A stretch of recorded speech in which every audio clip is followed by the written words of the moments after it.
That was for the... Start the meeting of the Bennington School Board for Wednesday, the 7th of August. I'd like to thank Rick and his, Jerry and his group, the parking lot in the back. I don't know if any of you noticed how nice it came out there. I know they restricted parking for quite a while until it cured and they put the stone, but it really came out nice. So, thank you. Okay, first item on the agenda. Ken, let's introduce our new person here. That's Okay. where I was headed. All right. Is she a complaining parent or? No. I wanted to let you know, first of all, that I had invited transitional interim special ed director Wendy Pierce to come join the meeting this evening so that you would be able to put a face to her name. And I think most of you have been informed either at the SU level or through the newspaper or your local board about her pending appointment, we're hoping, on August 28th at the SU board level. So welcome, Wendy. Thank you for being here. You've done a great, energetic start. You realize how hard the job is? It's a very challenging and time-consuming. I also wanted to let you know that I have amended the agenda, and we'll get this up on the website so that everyone can see it. We have had over the past year, and actually a couple of years, a request for standing items on the agenda. One item was instructional matters, was something that Jackie Prue had asked the board to continually have on the agenda. And both Kelly Kennedy and George and the remaining board members had also asked to have special education put as a standing item on the agenda. So rather than try to juggle it under old or new business, which implies a conclusion, and thank you to board members who pointed out my incorrect placement of it, I've created a new category called Educational Matters, Regular Education, and Special Education. And this way, the regular education won't always fall to presentations. It'll stand there with special education as a standing item. So this evening, under regular education, we'll just give you a very quick, brief overview of the No Child Left Behind Adequate Yearly Progress results that came out. They were embargoed until yesterday, and there was an article in the paper this morning from the state Agency of Education, and tomorrow there'll be an article in more locally focused. So we'll give you a very brief overview of those, and then we'll come back at a later time to do a more detailed presentation. And under special education, there are a number of topics. Wendy's presence here, so you have a face with the name, and we can talk about some of the things that we're doing in the transition, and I know there are specific questions. So thank you. Ken? Okay, thank you. Citizens' comment. Okay, seeing none. Financial reports. Treasurer's report. Did we receive July's? I didn't get it. So we'll have to hold off on that. Budgets. Oh, Renee did send it. Did she? Via email, yes. Yeah. I didn't get it. I didn't get it. I have it. But I don't have, I can't print it We'll off. If one We'll just hold off. We'll have to ask her to resend it, and then we'll have it for next meeting. Yeah. Okay, budget status report. I don't know if that was supposed to be. It was. Was it? The question on that was whether the warrants we have today are included in that. Can you speak up, Claude? Whether the warrants we had today were included in that report.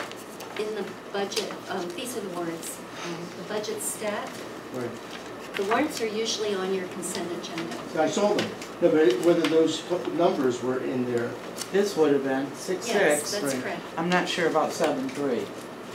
But 6-6 would have. Or was it if they would have approved for them? Right. Right, so if they had it, that's okay. Okay, third, facilities capacities. I'd like to speak on this for a minute. On this item, facilities capacity, and anticipating that we're running out of room, office space, special rooms, and classrooms, I would like to suggest that the building committee be reactivated immediately, and I'll tell you why. I've had conversation with the gentleman that bought the Catamount School, and they've had an opportunity, he has another opportunity to rent the facilities on the second floor. And I don't think that we should hold him up. And we ought to either fish or cut bait as to whether or not we're even interested in doing anything over there. I told him I was going to bring it up tonight at the board meeting. So Ken, what I'd like to do is ask Paul and the whoever else that was on the buildings committee to get together soon and either decide, are we interested, and if so, move forward, or if we aren't interested, tell them thanks a lot, but we're going to go in another direction. But I don't think we should hold this thing out there because because under Rick's, when he did the budget last year, when you know, we were able to change border lines and so forth to accommodate the increase in students, he said next year you won't be able to do that. You're going to have to find space, and I think there was, after that year, there was at least 3 more years where there was going to be an increase in the student population, and we had to get you know, some arrangements made for space, as you mentioned. And I remember, since I've been here a while, that when we had the Catamount School across the street, we had a vice principal at Bennington Elementary School that served as the vice principal across the street, as well as a nurse went across the street, because there was, you know, saving money. And I think that that's something that we should look at, because I think of all the things that may come up, that would probably be the least expensive, because all we would basically need would be staffing for those rooms when the bubble comes. And we wouldn't have to hire all these ancillary people on, well, it'd probably be the least expensive model. But again, we'd have to talk with the gentleman over there and see what's going on. Paul, would you be willing to? Yeah, I'd be fine. I'd be happy to be a part of any meetings, but this board as a whole, we need to talk about the strategic plan for this community, you know, and what we're going to do. I'm not interested in any short-term fixes anymore. We need to advocate and put forth something that we're going to do, or what we think we need for our system. If we need a new school, and we need space, because one, we're not going to have the capacity. 2, the space that we currently have is not adequate. We need to start advocating as a whole right now that change has to come, and wherever that falls in getting the voters' approval to go out and start working on those plans intensely, that's got to get worked into the overall scope of what's going to happen with the community, because we're running out, and just to go across the street, maybe it's a solution right now, maybe it's an inexpensive solution, but it's not the long-term solution for this community. Our facilities are not adequate for what we're trying to do. Not for the students, not for the teachers. It needs to be better, it needs to be improved. Paul, excuse me, Jackie. Paul, I agree with you, but I don't disagree with anything you're saying, but I'm saying we do have to have a short term before we get to the long term. But I won't commit to a short term until I know there's a long-term commitment. Yeah. Quite frankly. Yeah. That's where I'm going to stand on this. All right, but from now until I'm done on this board. And all I'm saying is we may miss the opportunity for the best short term. If what we're saying is next September we need 4 or 5 classrooms, those classrooms are not going to be available unless we show some kind of interest that we want it. I don't disagree with anything you're saying. But I think there needs to be a parallel system of talking with the community, Yeah. even if you want those 4 classrooms. Yeah. Because I'm not going to have egg on our face because we went into 4 classrooms versus we didn't go into a new school. Or we try to go into a new school, why didn't you use the 4 classrooms? For every yin, there's a yang. And we need to define what we want and how we want to go forward with it. So that if we decide to go into 4 classrooms, the community is going to know that's where we're going and this is why we're going there. Mm-hmm. If we're going to go into a new building, this is why we need to go there, and they're going to support it.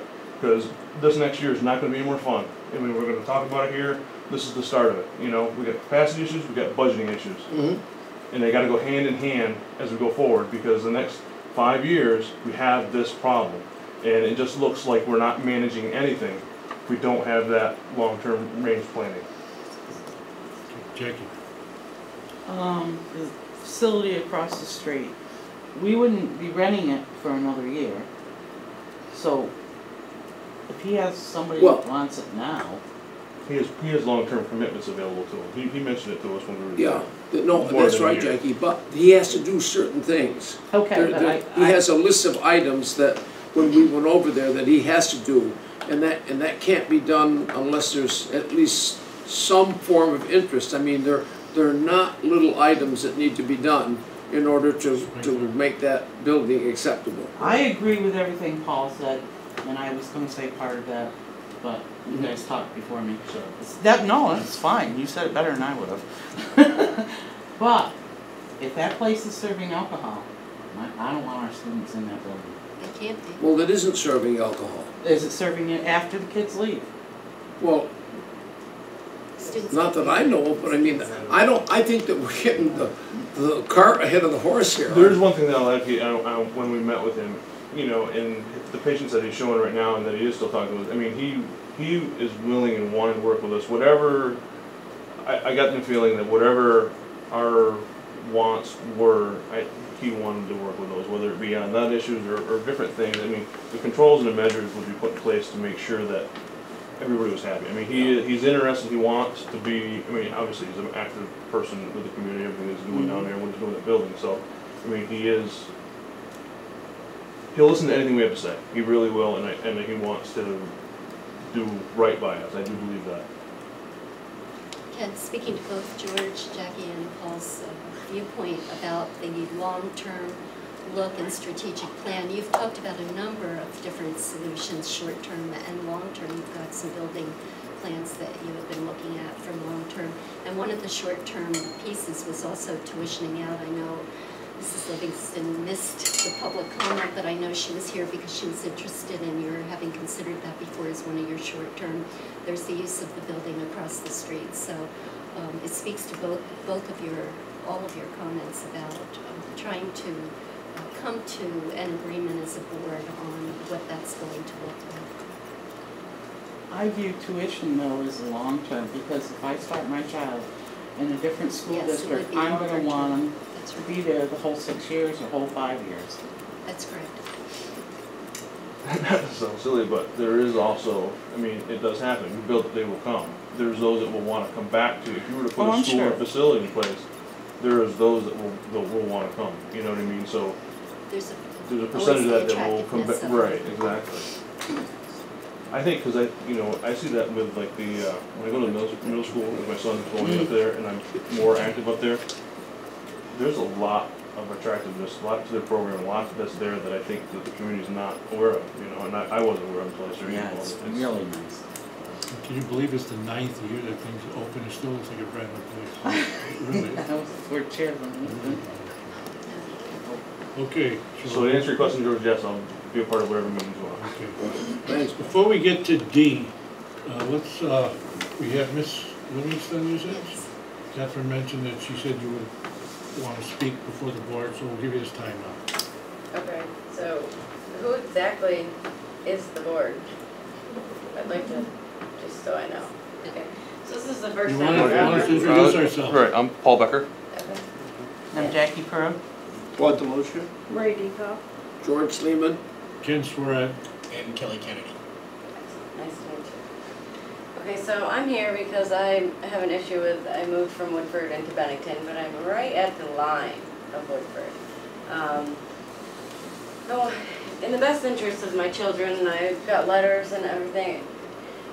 I want my children to stay in Woodford, and I'm willing to transport, and we're willing to pay tuition out. So, talking about, you know, the charter policy and changing, whether voting, or I don't know how you guys do this.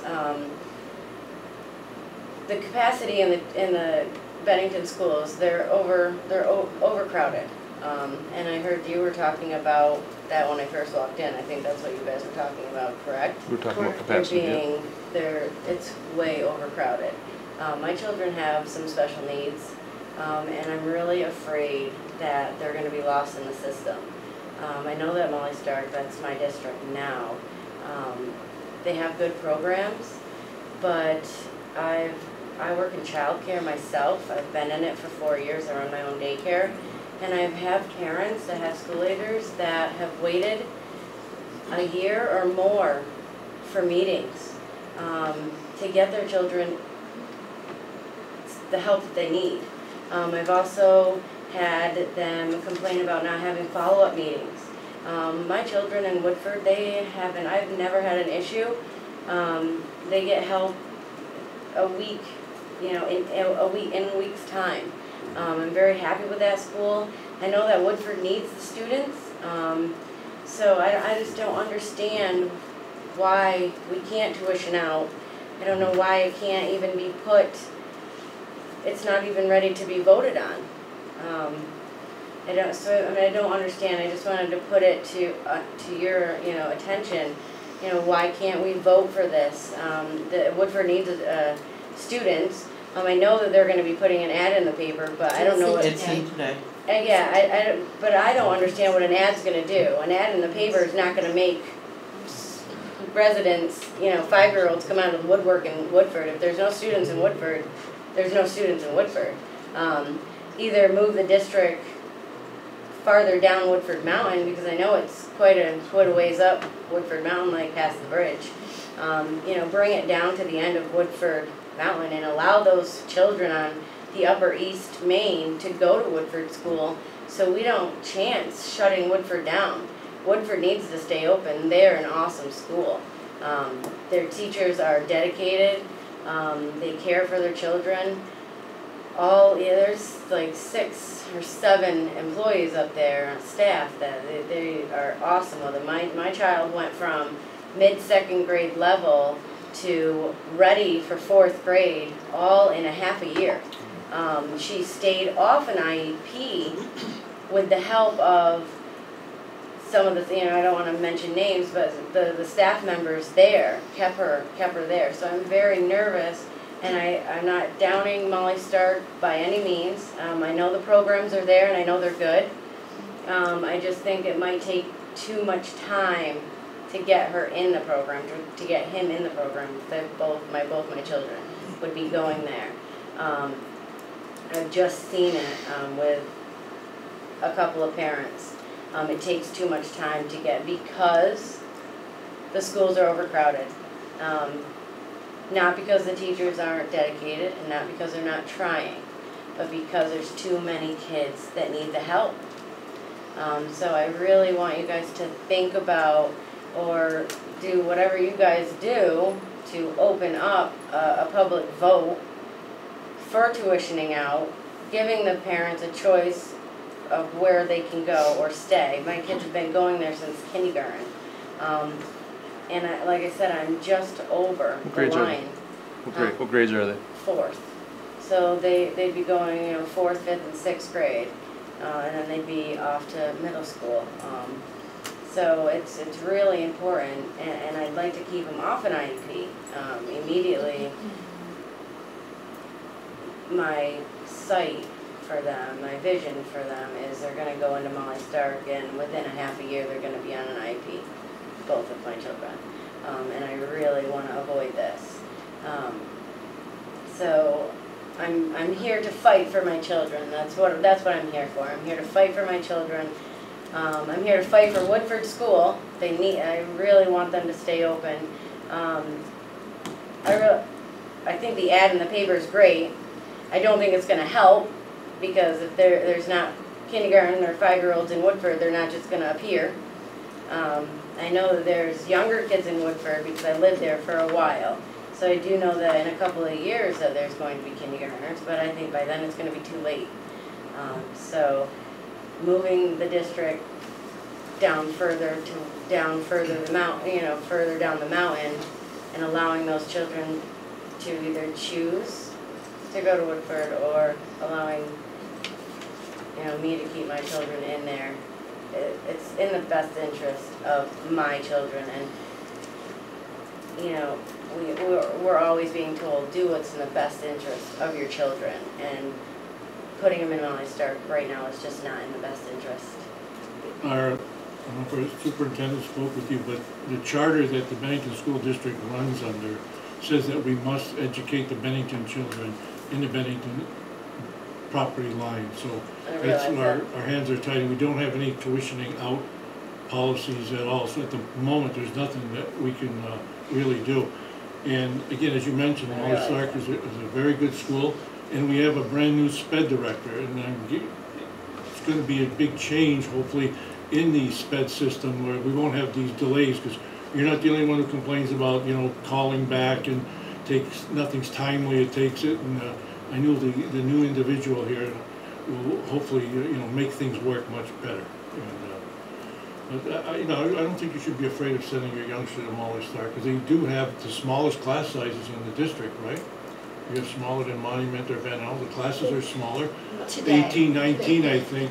No, they're not 18 or 19. No. No. Make sure you're accurate with your numbers. The upper grades are Are they yeah. Third grade is bigger? Third grade Third grade across is all high. 3 schools Yeah, is high this year. And Third that's grade one is of very, my, very high. that's one of the biggest concerns in one of the letters too, is the high numbers in the classrooms. So that's one of my biggest concerns, is the larger classrooms, so. Well, you're talking So. 4th and 5th grade, did you say? Yeah. I'm sorry, can I speak? Those numbers are not high for next year. That's good news. So, like I said, I'm not downing, I'm trying not to down Molly Stark by any means. I just think Woodford, you know, Woodford needs the kids. I just want to fight for my kids, and I want to fight for Woodford School. Woodford needs to stay open. Absolutely, absolutely. I'm so afraid of that school being Is shut. it really hurting for students? I Well, didn't know I'll that. clarify. Yeah, I good think, vote. may I? So for those of you that are wondering about the Woodford Hollow Elementary School situation, is that they have had a decline in students. As you know, they have fewer than 30 students, so when they have a decline in students, it impacts the total number of the school more greatly than some of our larger schools. They have had an ad in the paper today. You'll see it run Wednesday and Saturday through the month of August. They have a brochure that they're distributing, and they are seeking district-to-district tuitions. So they are letting different districts know, particularly those districts that have non-operating, do not have schools that already tuition out their students. There are some to the east of us, southeast of us, and east of us. There's some to the northwest. So they are soliciting district to district. They are not accepting parental tuitions in, only district to district. And they're hoping to attract some districts to send their students to Woodford. And I think the intent is to bring up the They're not taking, like she offered to pay for her kids and They transport? cannot. The same as your tuitioning policy will not let you, and that's mostly to do with liability as to who will pay the cost and that kind of thing. So you will not find a public school admitting a parental payment. Catherine, So just, Catherine, is there any legal exceptions that can be made in a situation that this parent No. brings? We went through that last year. You've had With a number North of Bennington. requests. North Bennington, the lady. North Bennington a The couple of lady that lived times. down the line. Well, she lives on the same street as this girl, the lady that came before us before. In North Bennington? No, on Oak Street. Well, this was North Bennington last year. No, I'm She's right. talking Molly about Stark- Bennington. that Molly Stark Yeah, but that school. was a different, Yeah, that was yeah, a different that was situation. That wasn't a district to This- district. It would take, what, a year to do a charter change at least? And it has to be voted on by the whole community. And the legislature. And the legislation. I would put my kids back in Woodford in 5th grade. So, but it is something we probably will look at this year when we're looking at our facility capacities and stuff like that. Can't promise you that's what the way we're gonna go, That but. would help in any way possible. Another thing is that in the state of Vermont, grades 9, 10, 11, and 12 are choices. So if you lived here in Bennington and you wanted your youngster to go to Rutland, you could send the kid there, or if you wanted to send them over to Brattleboro. I've been up in Montpelier, and I've been advocating for doing that K through 12 like Massachusetts does. In other words, no matter where you live in the state of Vermont, you could send your youngster anywhere, K through 12. It wouldn't make any difference. as long as you can get them there, it would be happy. But for some reason, the legislature in Vermont doesn't seem to go along with that K-8. They want them to stay in their local districts. Maybe because of smaller schools, people may say, well, I'll go to a larger one, more offerings, and they'd all start closing. Maybe that's what they're afraid of. But you could call your representative up, I'm not sure who they would be, and ask them if they'd propose a bill up in the legislature to start K-8 choice in Vermont. And that, she's Mary in Morrissey. Bennington. Mary Morrissey. Mary Mary Morrissey. Morrissey, Yeah. she's very good at listening with parents. And what? And look, Mary Brian Morrissey Campion, does. Well, for. But she's in her area. district. Bill Boggs out is also. any of our local representatives, Yes. just ask if I they know Bill. co-sponsor a bill that would help move along choice in the state of Vermont. Okay. No part of this, you're on the border. She's on Oak Street, I'm on Oak Street. How far are you? I'm half a mile. under, yeah. Oh, it's not just under right there. Montville. She's a half a mile. Half a mile? Yep. I also have one more. Um, I just want you to clarify, you can't tuition out, but we can tuition in? What is that? Just clarify what that The charter. mean. Yeah. What, You educate Why? the students in your territorial region. Can we tuition out? No, we can tuition in. In, but not out. Right, that's correct. That's the way the charter is set up, we can tuition in, if someone outside the district wanted to send them to Bennington, we could accept the money and the student, but we can't go the other way. okay. So that's what hasn't changed. So explain that to me. Yeah, the charter, even if we voted in Bennington, all the taxpayers says we want the change, we then have to give that change to the legislature in Montpelier, and during their session, they would have to vote on it to make it legal. Okay. So. Yeah, but out of fairness, that's not a quick fix. no, Right. that's. Knows. Right, and I get that, but Yeah. I'm wondering if we're doing that, because if our schools are so overcrowded, we shouldn't be taking kids from other districts We and actually, taking away from our own. We don't- No, we we don't. don't. We don't. we voted, Okay. it's actually. That's We why- voted about that. Yeah, This no, is no, why I asked. only out, not in. It's, we can, but we don't. Okay. Thank you, appreciate it. Thank you. One thing I wanna mention, Only in, not out. Donna, So do you only wanna in, set not up, maybe if you could, out. Yes.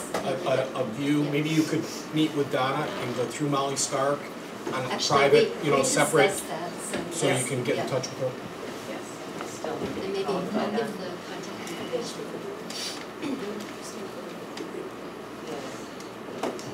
We could just go out.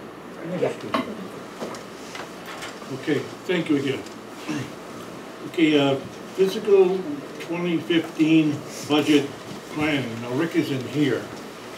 This week's his vacation. This was an item that the board members asked to put on this agenda in order to begin talking about budget planning for next year, for fiscal year 15, because you wanted an earlier start. Yeah. So this is a time that you can discuss how you might like to set that up, what you would want to look at first or consider. Now, further on the agenda, there is a item about a board retreat planning. You may wish to take some of that time, if that's scheduled, to work more specifically with the administrators, central office people on that, budgeting ideas, brainstorming. I know this is something that George has spoken about quite frequently, of getting an early start on budget. I mean, we talked about that in early May. We couldn't wait again, like we did last year. You know, the problem is, we have to start doing something on it, but the problem is, of course, is that you don't know anything about health insurance, you don't know about salaries. No, but we do know about what we, Education. education, what we need to provide Oh, yes. that- educationally, so we can start planning towards that. We do know some of the information already. I mean, we were talking about when we were going through the budgeting process, that we know there's another 7% loss. Right, income. Income. So, I mean, that's a topic that has to be discussed. What portions of, what specifically is that funding? And evaluate that. We need to know, I like to know right up front, ahead of time, specifically what fundings are going, and what are they affecting? Where does that money get split to? How does it go out? So that we can talk whenever we have to, intelligently and informed about that stuff, and whether it be why it's still there, why it's not there, or what we, just so that it can be conversation ongoing throughout. Yes, as soon as we know that information, I don't always know. Ken, Yep. the other thing, and I had this on my, back on May 1st, we were given quite a presentation about our lack of technology that we had. Right. We have not met. There were a number of items that were brought up in the minutes where the SVSU technology plan should be completed within the next few months. I'd like to know the status of that. in There is regards no to budget. status that I know. Actually, I can tell this. And it also mentioned that he was working with the Vermont Senate and would have an update within the next few days. And the SVSU curriculum meeting, working with the curriculum committee to ensure that the technology and curriculum planning are coordinated. So that's something that certainly would go into the factor if we're going to start talking budget. All right, that's a big nut. I think there's supposed to be a technology meeting in August. There was, there was supposed to be one after the May meeting, I think we had. Jackie, have you had a The last technology meeting email since you've I been got appointed? from Frank was when I was leaving for vacation in June, and that he was going to get back in touch with me. But basically, this committee was not set up for board members. It was set up for staff out here and staff in the buildings. It was not meant for board members to go. He doesn't know how board members got included in this. Probably from the previous, because previously board members were on. That's what I had in my email. So is he saying we're not a member of the club? So I emailed him back, and I have to say I dropped the ball. But I emailed him back and said that we have definite, he came to this meeting and Hundreds. said. We need hundreds of computers. We have these needs, and I'm sure Hundreds we're of not thousands the of only dollars. ones. That's right. We're not I the don't only, work with technology. district-wide, there, there's all kinds of needs. So there needs to be Do you know why it was a canceled? program set up. The meeting? I don't know why it was Or canceled. was she just not But letting it what go? I can tell you I is have not been notified of that the meeting. a draft plan has been submitted to the state for review, and then it comes back, and he'll be bringing it to boards to look at, because he's getting input from the state, a review from the state, and he'll be bringing it to boards. So can we I get a think we rough, should put it on the agenda. so that we should be able to get rough draft numbers as that continues to go through the process as to what we're looking at for cost, For whether it's approved or it's not replacement and approved. new. Yeah. We can see a draft, it's not approved, it says draft on it. Yes. I think the big problem is gonna be is that with the federal dollars coming back, which means we're gonna get less aid. The state of, even, the problem is this, is that if we take our budget that we have this year and have the same exact dollars next year, we'll be way, way in the hole, because we have the less federal dollars. The state manipulates that penny, 2 pennies, they raise it a nickel, so it costs us so much extra money. We just can't seem to keep our head above water. We do our best here. I mean, we keep these budgets as tight and as best we can, yet everything's hitting us from the side. So that's the tough part, it really is. You're right, but one of the points that's gotta be going forward is how we're managing that. We may not have the money, we may not be able to do anything, but we need to be able to defend and explain how we're managing it. Because people just don't wanna hear no more than, we don't wanna listen to people say that they don't wanna pay more, they don't wanna hear us say we need to have more. We need to talk about what we're managing and why we're managing it. We have an IT plan, or a technology plan, and we don't know that should have been implemented 5 years ago. I mean, literally, all of our jaws dropped when we presented that to us with where we were going and the need that we were gonna have for the testing and stuff. I mean, We have no working computers. that's right, so we don't look like we're managing Well, anything. We do have working computers. I mean, they can work Please. No. with the Common Core. We can't We do have business some, with the Common we have Core. some that will, but there is a definite. We don't need to pick that apart, but what we Yeah. have should never have been bought, shouldn't exist. We have home computers with home programming softwares on them. We don't even have, they're home edition Windows. They're not meant for the applications that we're using them for. So there's been a mismanagement of different things for stuff to go into an application that don't belong there. Okay, I don't know that I would call it mismanagement, but I understand that. Something there's was a bought for the concern. wrong application. Call it what you want. That's not what I'll call it. It was bought for the wrong application and now we're stuck with it. So now we gotta go forward. It was in the presentation, Catherine, that I he know, gave but I us. didn't hear that. I'm Okay. sorry, I didn't hear that specific piece. I do have a low tone hearing, but I didn't hear that. No, he just said that the stuff that we have is not comparable with what's coming down the pipe, and nothing. I will hope work. Even the if 60 we we bought update it, this year are. even if we update it with new stuff, I think the tablets are gonna be all right. the Yeah, tablets. they tested them for them. 175 is all Oh, it is. They're what, yeah, okay. Ken, at that meeting, because of that meeting back in May 1st, I looked back at my notes, and I had asked him to come back in with a plan, a different tier level of because it was so bad. You know, I think that we've got to at least start looking at a tier of what, you know, what's the first wave of stuff. You know, whether we can afford it or whether we can't. Someone's got to come into us and say, hey, we got to have 50 of this, or we've got to have 100 of this. No matter whether we can afford it or not, at least get an idea of where we stand with things. So, you know, I'd like to push that along and find out how soon we can get. I mean, it's been since May 1st since that meeting. So Catherine, could you make sure that Mr. Barnes has a meeting and invites Jackie to it? Well, why not? So Okay, two first of all, things, then secondly, have him come to our September That's what I meeting. was gonna say. And Okay, as good. Mr. Kennedy mentioned there, that we want some type of update, solid numbers as to what we're gonna need and a rough baseball cost, because that's the stuff we have to start putting in our Right, and budget. I Well, think I don't know if it's a good there's place solid to numbers, start. right? Because you said Yes. it's a draft, it's gotta be approved or Well, plan or the something like that. draft is the 5-year technology plan, and I Okay. do wanna say, we did have a 5-year plan, but it needed updating, and so we're in the updating process of it, and it was delayed Right. because of the, yes. We're not gonna soften what happened in the No, past. no. It happened, and we are where we're at. Exactly. So All right, what and I'm what we're saying at to is you- what we're managing, which are these units and stuff Thank you. that's not Yeah. good. Okay, Well- so what I'm saying to you is that that plan will guide the replacement and the new and the direction. So the figures themselves may not be in the document, but I will have them bring. With the Common Core, what grade level do we start testing? I believe it's the same, Do you know yeah, anybody it's the what same Common Core, the what Smarter grade Balance is level the they start same grade testing kids levels. at? Second This is grade? our last year for Okay. recap testing. And In the then fall. this Smarter Balance will be in the spring of 15. What grade level do they test Common Core? What grade do they Same. start? Third, fourth, and fifth, same Okay, so levels. we basically have to know the number of youngsters in third, fourth, and fifth grade, and we need a computer for each one of those kids, basically. Well, and it's we're gonna be in not, the bubble. and it actually isn't 2015, isn't your target for that. Right. It's next spring. It's now. It's spring, Yeah, it has to be Well, in this budget. we need to needs to utilize, be children now. need to experience so it the makes types sense. of questions. And many of the questions can be, they view videos, That's right. and they have to respond to the videos. They respond mostly through the computer. They don't handwrite.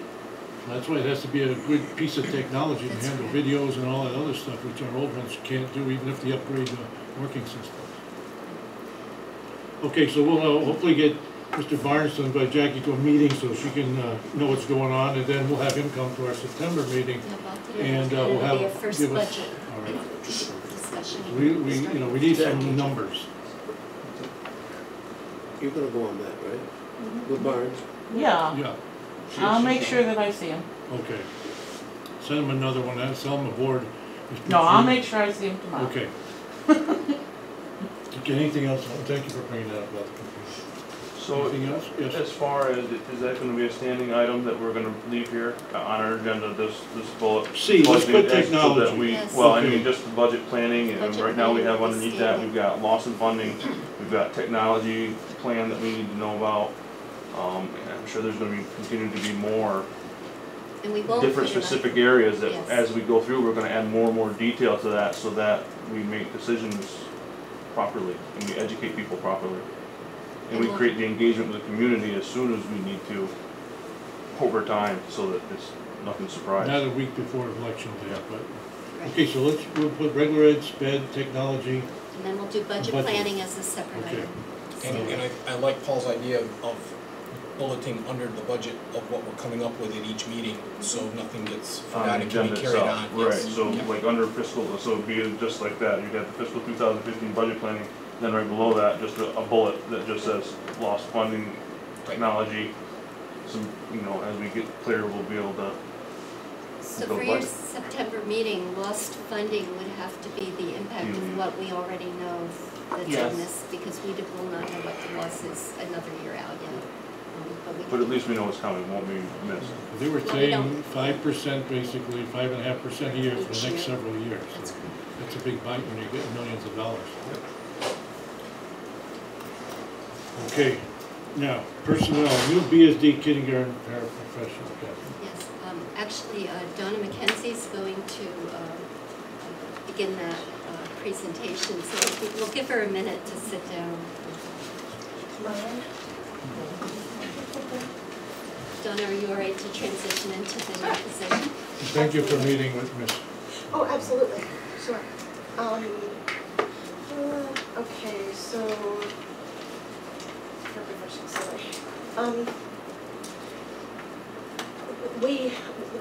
we need to ask for a paraprofessional position for our kindergarten classroom. I was under the assumption that we had budgeted for our kindergarten teacher and kindergarten para for BSD for this upcoming school year. Molly has gone from 4 kindergarten classrooms, and we'll have 5 next year to accommodate the incoming kindergartners. So when I asked could we just place the ad for that paraprofessional, Rick called me over, and I was under the assumption that that position was at Molly Stark, and actually the new position is at Bennington Elementary, which was budgeted for. And I think the confusion for me came because I did not need a new kindergarten teacher. I was able to, I had 21 teachers this year that were just coming out of. I was able to do a 1-2 combination and move someone down into kindergarten so that I didn't leave my position. I still have 21 teachers next year, but there was a blip in the radar, and we did not budget for the kindergarten para. All of our kindergartens in the district do have paraprofessionals. Catherine and I met with Rick on Friday, and the breakage between people leaving, newer people coming in, it's basically a wash. So that it's actually more than so that there is money. Rick is confident there's money to cover that, that it won't be something that would be outside necessarily of what we budgeted, although we didn't specifically budget for that position. Questions? So this is for the position. This is for a paraeducator Educator in kindergarten. in a new kindergarten classroom. We have a policy here that every kindergarten will also have a para. I don't have a problem. Yeah. But are we hiring a new teacher for kindergarten? Well, Did you have not budgeted a new teacher not for at kindergarten? Molly. No, at No. Molly. No, She modified it. She correct. did a 1-2 or something you said there. Yeah. Right. So because of the redistricting of the students, reconfigured the 21 classrooms at Molly so that I was able to pick up that 5th kindergarten without it being a new teacher, but just missed. And I was so surprised that Ben Ellen picked up a kindergarten. I guess I wasn't paying attention. So I apologize for that. You would need a motion to approve the new position, if you. So there's always questions as I went through the ESP committee and all that process about with regards to pairs like that. Now, has the evaluation been done of our system as to how many pairs in positions that are needed? I guess it's positions that we do and then we hire on our contract in Right, so right? So has the evaluation taken place on the student population right now to know, are we going to be eliminating a position in another area? So I mean, in that sense, Yeah, I don't know if I'm it's a asking good clearly question, and it's one I ask each of the administrators to answer. Every time that they need a new position, they have to analyze their current situation and show what alternatives that they've thought of. So in the case of Molly Stark, there was a shift of teacher. There are 2 separate categories of paraprofessionals that work in our districts. In BSD, you have your regular education paraprofessionals in the kindergarten classes. You are the employer of those paraprofessionals. All of the other paraprofessionals, the paraprofessionals that I believe you're asking about, Paul, are the paraprofessionals in special education. That number are large numbers, and they are employed by the SU board. You authorize those new positions, you authorize the people in them. And IEPs are looked at in order to decide whether or not a para is needed before they come here to ask for a new position. Now, what we're doing differently, and Wendy's in the middle of this, is that we are looking at procedure and policy and reorganization of special ed, and the FOCS monitoring group is also looking at the administrative structure and building support.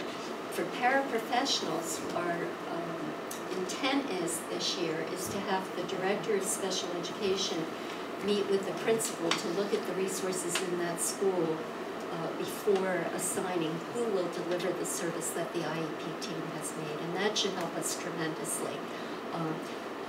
We always do a quick overview of IEP needs on technical, which I'm going to say, as described on the service pages for the IEPs before we come to you with any new para positions in the SU for the SU that you would authorize. So there hasn't been, I can say we've done that once recently in the spring because there were a couple of needs for new paras and special ed, so that quick analysis was done, but we have a greater problem, challenge, I shouldn't say problem, I'm sorry, we have a greater challenge in that scheduling to make sure all those IEPs are all met and that we are utilizing that staff most efficiently. And that's a task that we are very well aware of and planning, and we think this method of the principal and the director of special ed sitting down to decide who will deliver the service will help control that much better, because right now what happens is the teams designate the services and what needs to happen, and then there's not a coordinated way in which to look at the current staffing in a protocol. Within the SU, there's regular paras as well, though, right? It's not just special.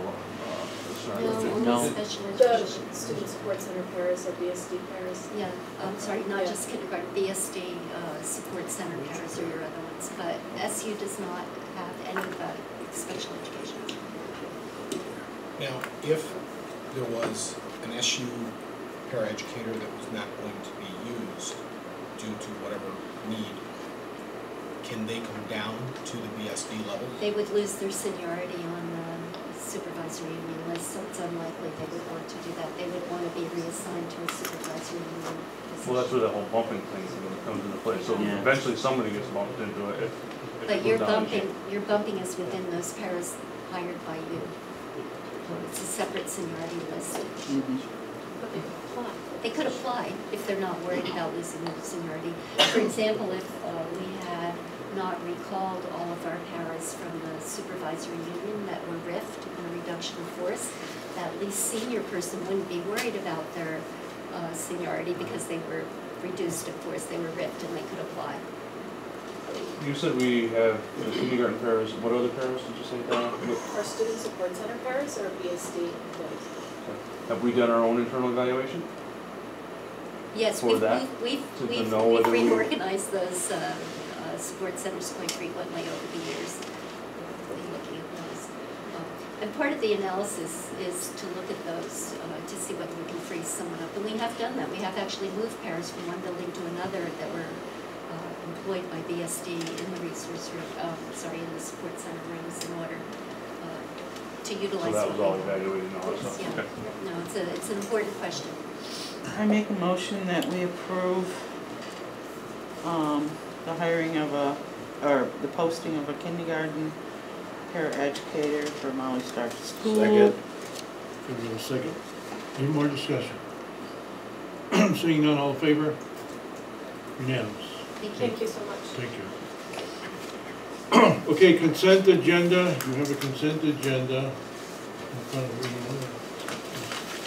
you. Yeah, I'll do that after. Yeah, I'll do it after the consent. Yeah. I'll do it. Can we have a motion to accept the consent agenda? So moved. Okay, second. You can ask question now. All right, second. Now discussion. So a couple questions on some of the building projects. I was curious about as to what they are. Now these were projects that were in June, right? Am I understanding these warrants or these? I guess. And be for the. Check your dates. I think so. What are the That's the projects? print date. So this is fiscal year 2013-14 Yeah. warrants, This right? year. So it would have been the end of the year. Mhm. Jerome Construction, This is the- what was that project? For install French string? Oh, that was for out here to central office when we were tapping the the parking lot, and we had to trench it out to be able to pull water that was in the parking lot away from the parking lot. Was that part of the blacktopping project? It ended up to be part of it, yes, which we didn't know until we got here and, ripped up everything to see what the condition of the ground surface was underneath. So it was something you discovered afterwards? What's that again? It was something that you discovered after you took? Yeah, after we started working by getting rid of the blacktop, which was causing the problem, was the water that was causing everything to break up, and the original old blacktop to break up and to ripple and everything was because of water and stuff that was getting into it and not being able to have a place to drain. So we had to. Can I ask a follow-up question to that when you're done with that particular one? Yeah, I was just curious as to where that one came from. I just didn't remember the discussion of it. I didn't know what project you got tied into. And Jerry, how does Jerome Construction get chosen out of that? They were here on site when we were working because they were doing the bowl magging and the grinding. And it would just, because we were here, we needed to get this done and to start the draining process so we could get the blacktopping done to be able to get it on last year's budget. We just said throw us a price and seemed like a good price. Let's just get it, if you can get it done, if you can get right on it now.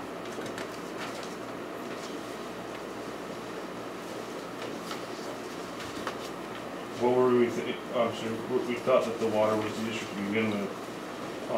What were we hoping that we could have done to avoid that? Well, we don't know that it was. We didn't know that until we got into it. It was so saturated and wet once you got, under the blacktop, yeah.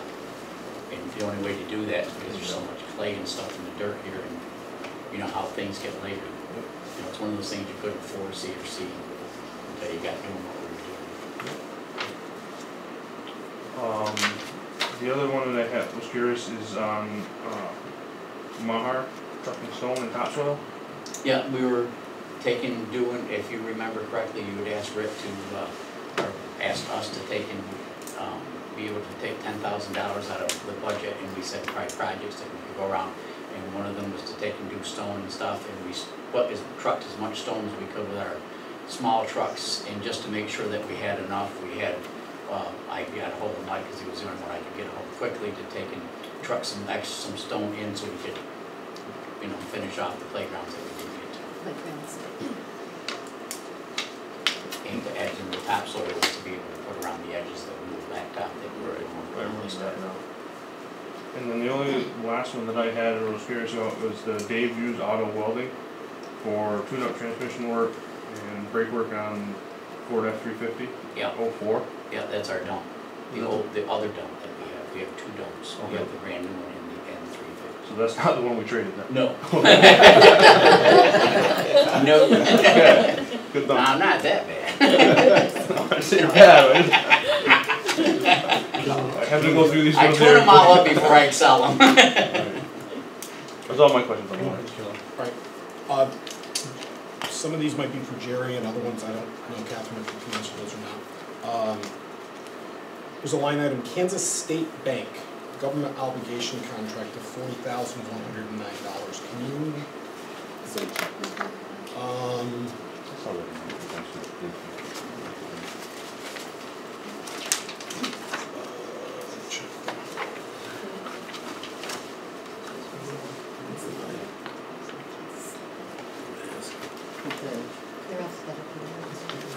Helps if I know what pen.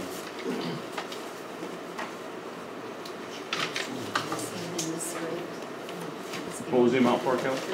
It is for $40,109.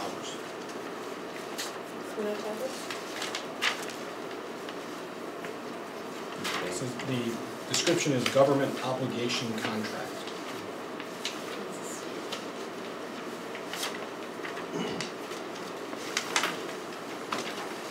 I know Rick isn't here today, he's on vacation, but it is helpful if you email us ahead of time if you have questions, and then we can come and bring them back up, because some of these warrants were signed off their meeting date, so I don't have the backup. So if we know ahead of time, you can, obviously you're still going to ask the question in public session here, but we would have been able to have that information for you.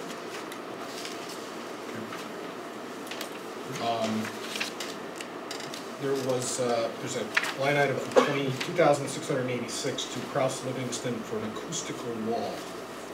That was at Monument Elementary School to separate the principal's office from the classroom because you could hear them, we were right here. You didn't do that. And following up, Jerry, on the trucking of stone and topsoil, what's the difference if you're trucking stone, what are playground chips? That's the finer stone to the heavier stone. Okay. We truck And two then types. Peckham Industries also was gravel and stone. So it looks like we had Mahard hauling Morse Block and Peckham. What were they? That was part of that 10, he was talking, I asked him, that's that, remember we asked him to find $10,000? Mm-hmm. So. That was part of that? That's, they ate up the part of that $10,000 with hiring the trucking office. Okay. And some of the Morris Black was probably wood chips that we were cleaning up the. Kelly, did you say that was a government connection? It's government obligation.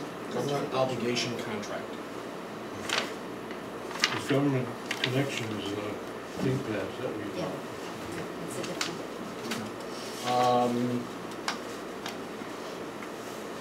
There's also a line item for Carousel Industries of North America.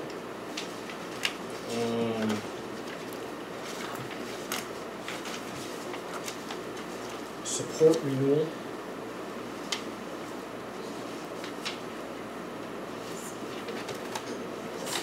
Did you say it was?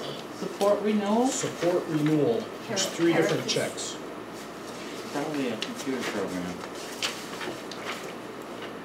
It says support, it's gotta be.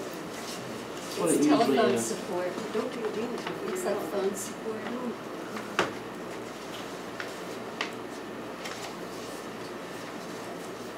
References, I'm sorry, no, it isn't. I'm sorry, no, it isn't.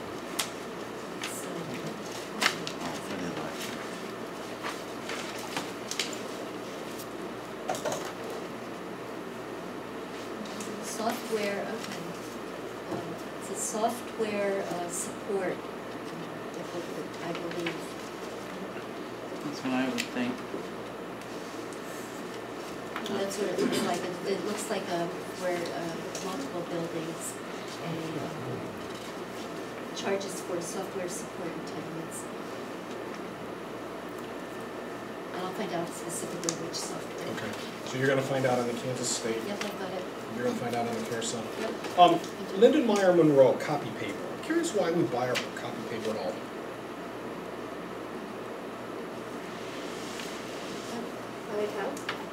Excuse me? Can you repeat that? Copy paper. Why we Why buy we it? buy in Albany? Because Oh, There's a preferred vendor list of those people that have already submitted like pre-arranged discounted prices. So there's nobody in Bennington? I don't believe anyone in Bennington offered prices at the time we were looking for those prices. Okay. And what I would like to do in regards to that, I'd like to have a copy, if we have, do we have a written bid policy for purchases and how bids are obtained and the awarding of bids? Well, there's a statute. And how long we award bids for? Do we have any of that information? I'd like to have a copy of that. We'll make sure you get what we have, but it's by statute. There's a statute that it's guides. in the law book. It's in the law book. Okay. So I'll get you that reference. Okay. We used to have a purchasing agent at SPSU that used to go out and ask people for bids for the paper products, the computers, It was a whole position. it was a whole position that did all the products. And he would give the best prices, and that's where the preferred vendor list came from. And I don't have a problem with preferred vendor, but where I have a problem with, if somebody is close on a budget item and it's not that much difference, if it's $100 but they're a local vendor, I think we should be, so that's what I want to see, that's why I want to see that. I would like to see that. Yeah, That's all and I've boards seen that. usually do that. Yeah. Kelly, they've always done that. But, you know, well, the reason, Jackie, I question this is we're buying our oil from Sears, we're buying our other oil from West Oil. So there are things that are bought outside that I'd just like to know where some of this stuff is. We keep going back for tax money, you know, from local people in Bennington, and I would just like to know where the policies lie in regards to this. Sure. And And that's come up before, Yeah, George has I- brought it up. Can I I just agree add with Kelly. one thing on company purchase, because depending upon your copier machines, and now we have new, from experience, I know that the specific type of copy paper, I know it might sound simple or menial, but it's how it's wrapped, so it doesn't get wet, so it doesn't jam our machines, so we're not calling a service person all the time, and they're not broken down. So from experience, you know, like my administrative assistant, she knows exactly what paper to get. And I'm really thankful for that. So that's kind of the history of, you know, I think the companies that we've But I guess dealt my with. thing of it is, but- if that's the problem, and we're getting a copier that can only take a special paper, then we need to look at that the It's next not time. special paper. But a certain kind of paper that is special this, then I think we need to look at that the next time we put a copier out for a bid, that we need to have something that is universal in regards to that type of thing. So, What's the, before you go on, but you meant the preferred vendor list? What is that?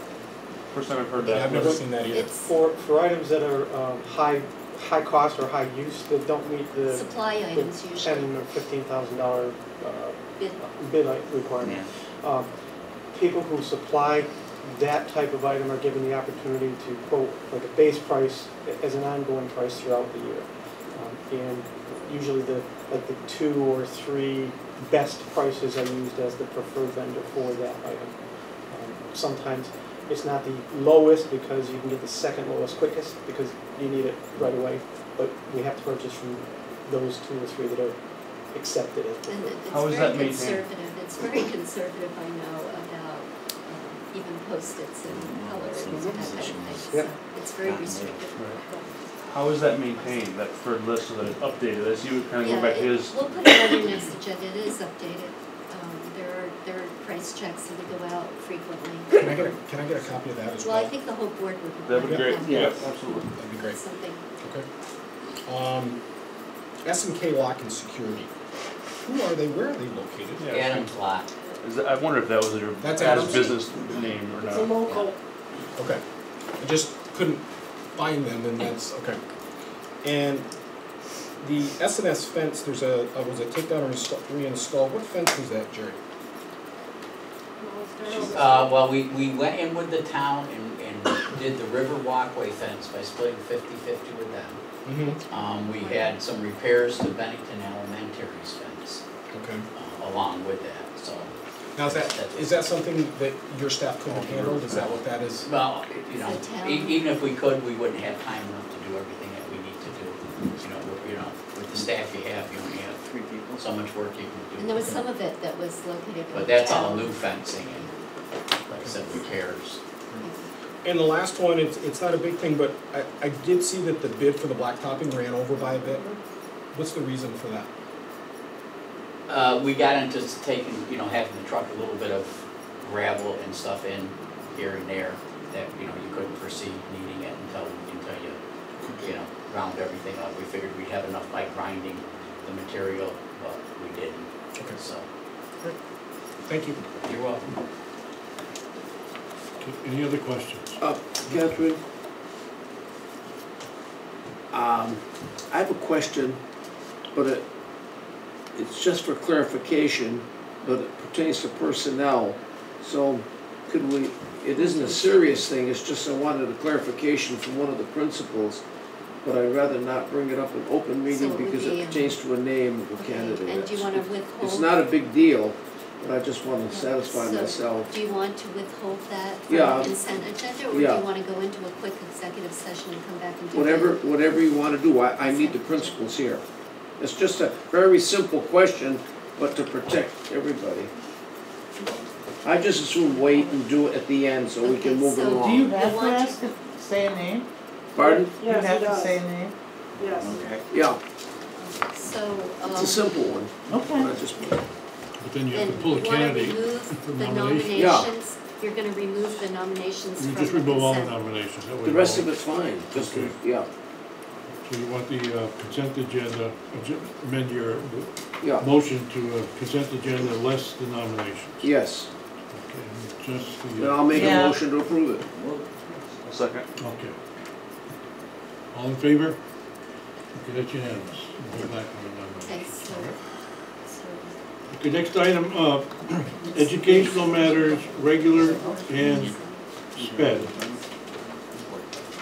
So for regular education, as I said at the beginning of the meeting, we'd like to start just a very brief overview of the No Child Left Behind adequate yearly progress scores that were released yesterday. And we'll do this in alphabetical order. And so Jim, I'll start with Bennington Elementary School, if you would.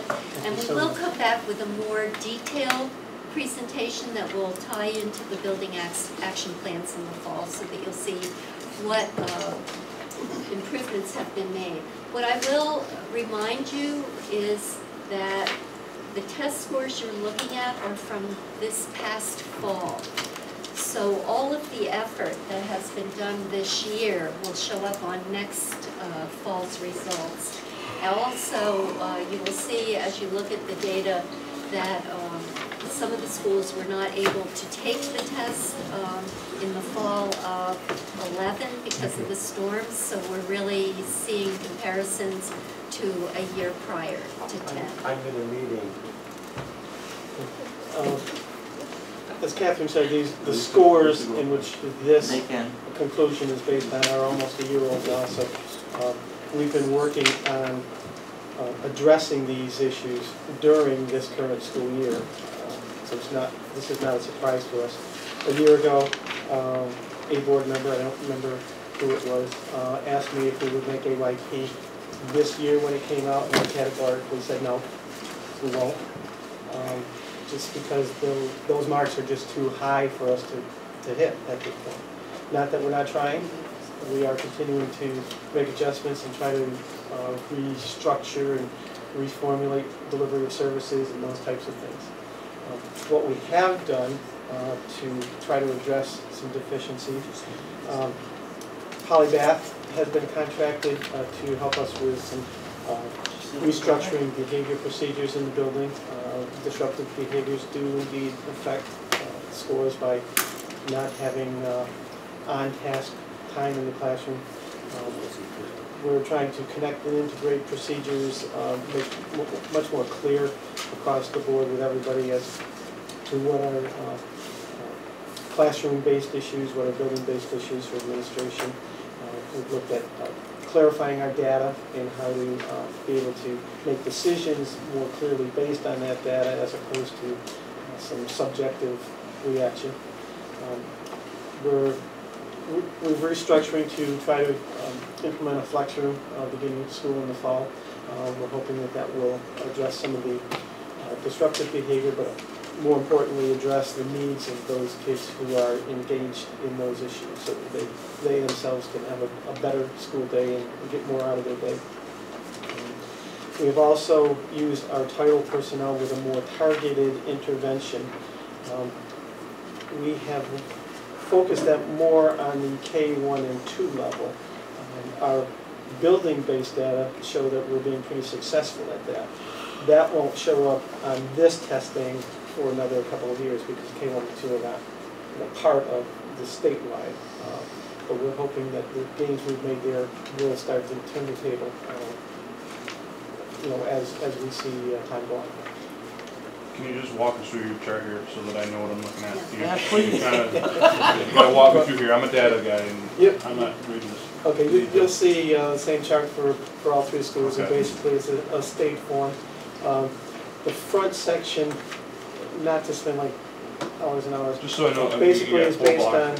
on the numbers of students that you have that are in the school, numbers that are free and reduced lunch as opposed to not free and reduced lunch, those that are male or female, so that we're not seen as being gender impoverished, so to speak, in our delivery of services as we look at results. Special education, ethnicity, those types of things. One of the important pieces is looking on the very right-hand side, at least for me, in the percent of students tested, so that the scores that you're getting, even if you may disagree with the whole philosophy of the testing and all, is that you are indeed looking at the whole population within the required number of students to be tested. And you see we're 99%, 100%. So the discrepancy of, oh, you didn't test a whole group of kids isn't there. Agree or disagree with the procedures and all, that's okay, but we're getting everybody into the mix. So we're looking at the whole school of tested students. In column number 5, that's just the number of students who are tested in each of those categories. Over the years, it varies just because your population of tested students. And the second page, may I interrupt? I'm going to ask you, after we go over this, to tear off your top page and pass it back in, because the back side of that got copied, and the back side of it disaggregates below the 40 student, and so it has confidential information in that it's lower than 40 aggregate. So I'll make copies of the top page for you, because there's no confidential information on page 1, but page 2. What is below 40 aggregate?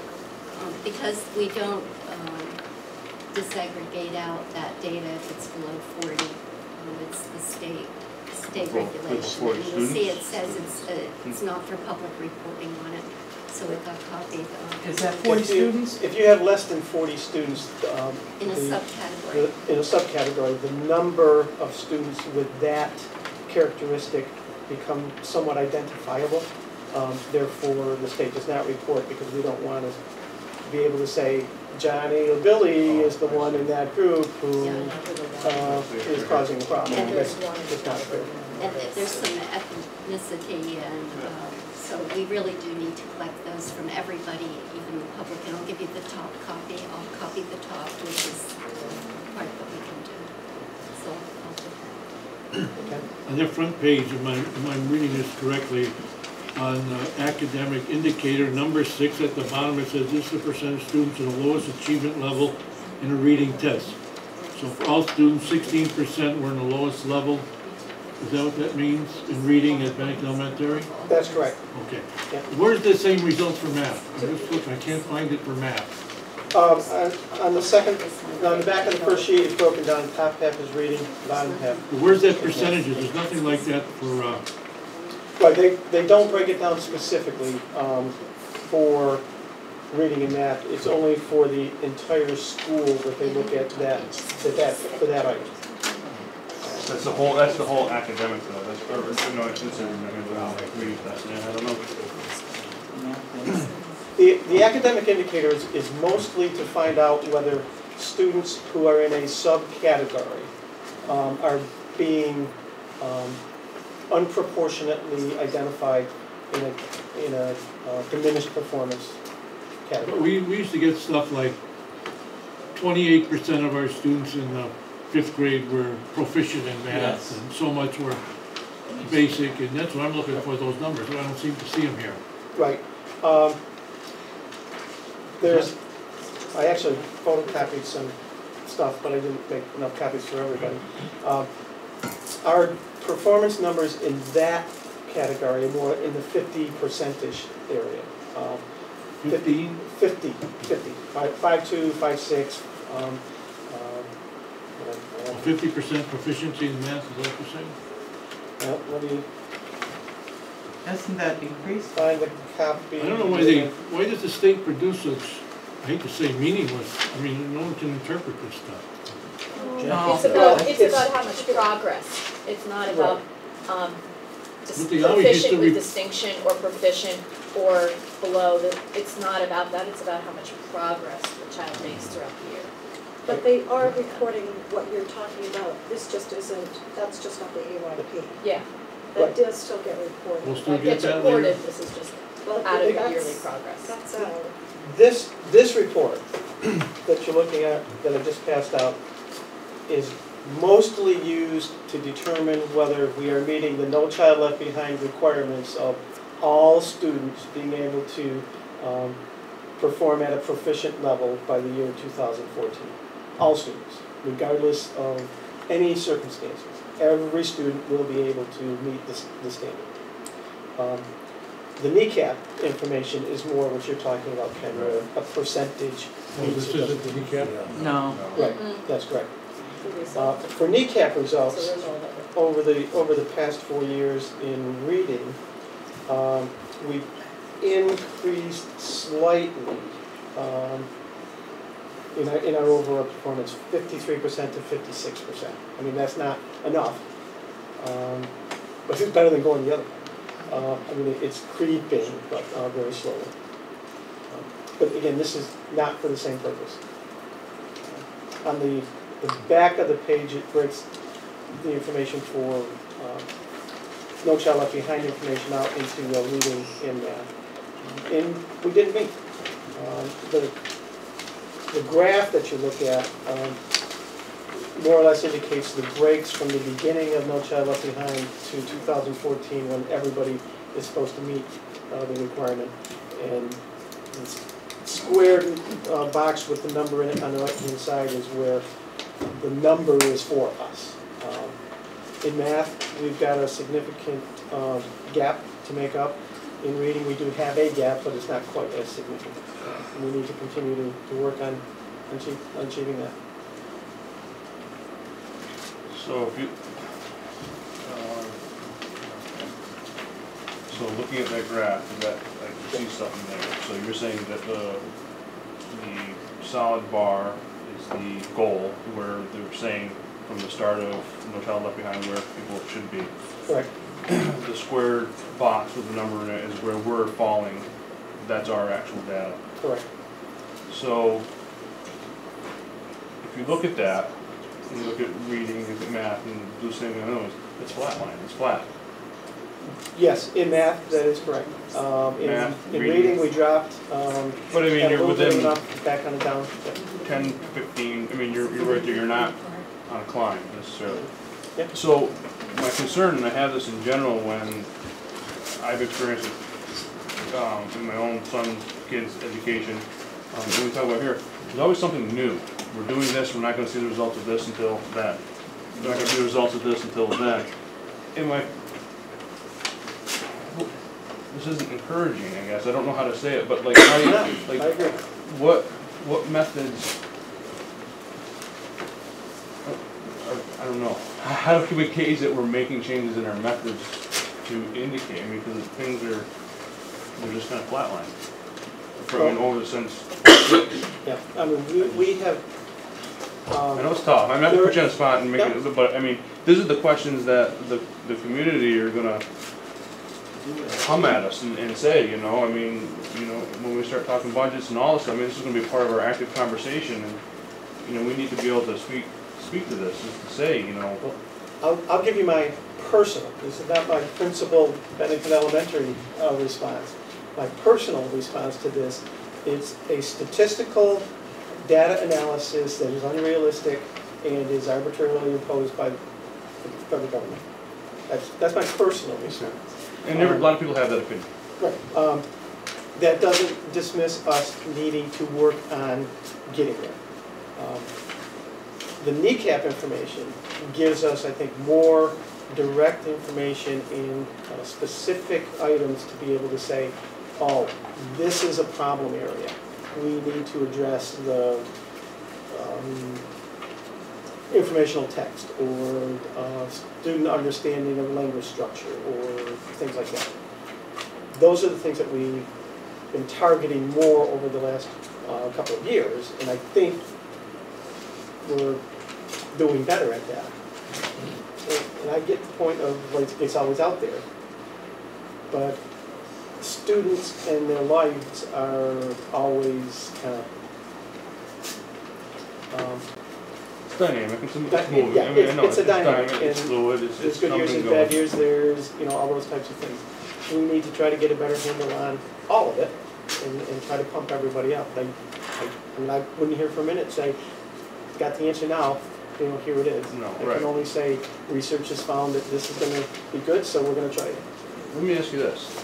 Because this comes up, No Child Left Behind, as well as NECAP, we do research. Have we researched schools that are meeting it, that are similar in our community and in our structure, with our demographics that we have? Have we found the other communities out there? Are we all standing the same way, or is there some things, this is not just you, but I speak to this in general, have we, so that there's lessons that can be learned from those areas at all? I think that falls into the category of promising practices, that schools who have certain characteristics of students who, despite those negative factors, seem to achieve. Mm-hmm. And that those characteristics and those strategies then we can take away and try. I say try because a strategy may work for one student and not work for another. But the research, if it's showing that generally it is a successful strategy, then generally students should be doing better. Maybe not 100%, but maybe it'll hit 80% of the kids or 90%. We need to incorporate those into our practices now. So there are some, I guess, to answer. Do we do that? Do we engage in that looking to, yes. to try to find demographics that are similar that are? Yes.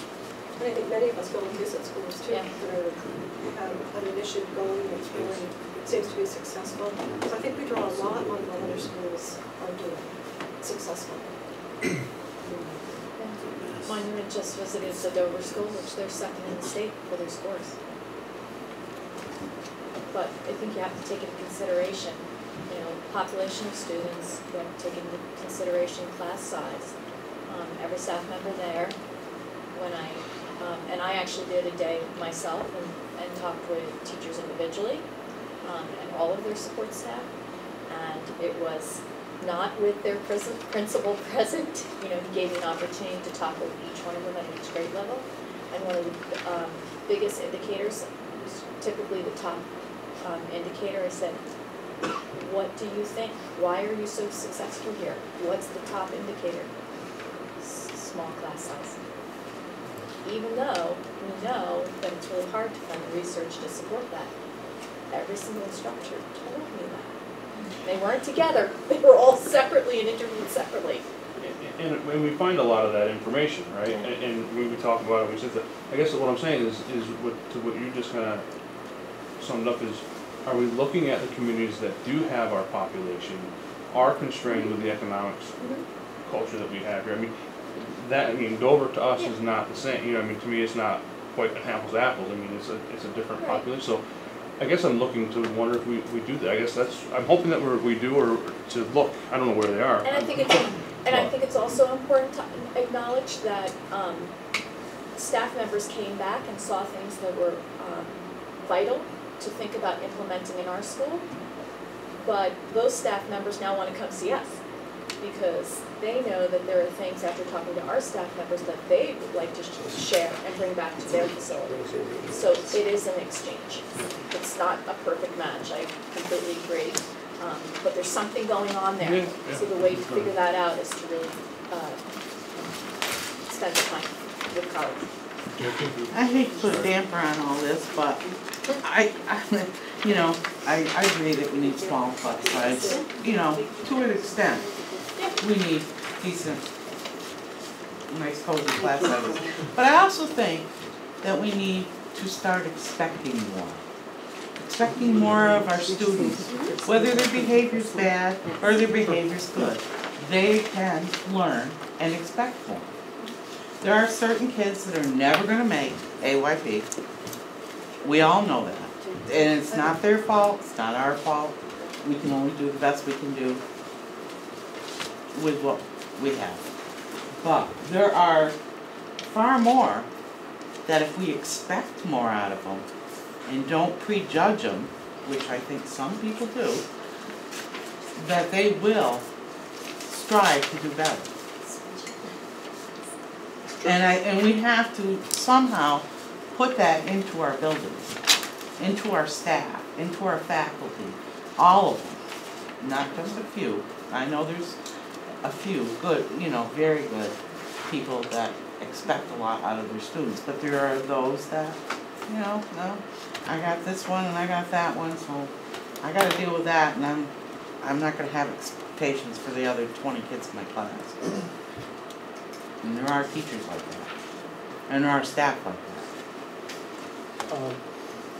For the past at least 30 years, research has consistently shown that high expectations is a key factor for student achievement. Absolutely. You're very much on target. And this goes back way back to the Long to the before No Child old Left research. Behind. I mean, when, you know, I'm of the senior generation now, so, but when I went to school, there was expectations, and I had to make those expectations. And I just think that we're doing our students and our children, because parents don't have high expectations either, some of them, a disservice by not expecting more out of them. They will meet whatever you want them to do. They will. If it doesn't, you know, as best they can, they will meet what you want.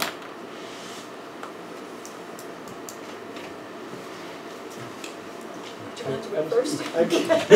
Thanks. You don't have to answer. No, I can sit back and relax. No, that was meant for all three of you. So I think, Jim, because you went first, there was an explanation of the sheet. You all have the sheet that has information that can be shared. And then we'll start with monument with that information. Yeah. So the first block in the sheet that was given out is information that's, you can see the rest of it is identifiable. So again, Monument did nicely this year. They did meet AYP in reading, and I have to commend the Monument staff for that. Math, they did not meet, but they actually made a significant increase of 24 points. We just missed it by 6 points, and we still didn't make, I was hoping that we would actually make Safe Harbor because it was so many points, but 10% would have made us meet anyway, so I was doing my calculations there, hoping to make a mistake and I could call them, but so we will, even though we did meet in reading, we remain in year 1 of school improvement because they'd like to see you meet for 2 years, so you don't get the status removed from your school. In math, we'll move to year 2 in school improvement, just for missing that just by a notch. We are continuing our tiered instruction in the area of literacy and reading. We are looking at piloting Math in Focus, which is a program for math, and at least our younger level, but we're not sure if we can make that happen for this year. Why is that? Well, we want to make sure that even though we need to move, we feel as a staff we'd like to move to a program. We are covering all of our bases. We're looking at the information. I actually have been talking with colleagues. Woodford has seen some great progress through Singapore Math, which is also an offshoot of Math in Focus. And I actually have had conversations with that principal, and I'm looking to have some conversations with North Bennington. They've been using Math in Focus for a few years. But we know we're in need of support in that area, so we have a staff that's eager to move forward. And that's going to be looked at SU-wide as well, the Singapore Math series, as well as other pilots, Bridges to Math, and some others that we've looked at. And our participation was 100% with the tests, so all of our children did participate. Second is the graph, so you can see. It's been 3 years since Monument has met AYP, so the staff, I know, is very excited about seeing some results this year in reading. And if you notice on the graph too, the bar is being raised fairly high, so we just can't sit tight. We have to continue our efforts, and it's going to be a big move in order to meet that 500.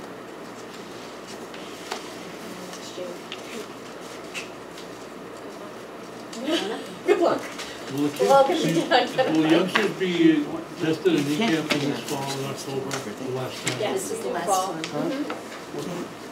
And they'll And just then do the science. next testing will be the spring of 15, Right. Common Core. And everybody knows that we're just on the TV this evening, that only 30% of the New York kids are proficient in the Common Core. 30%. I don't have the data in regards to proficiency.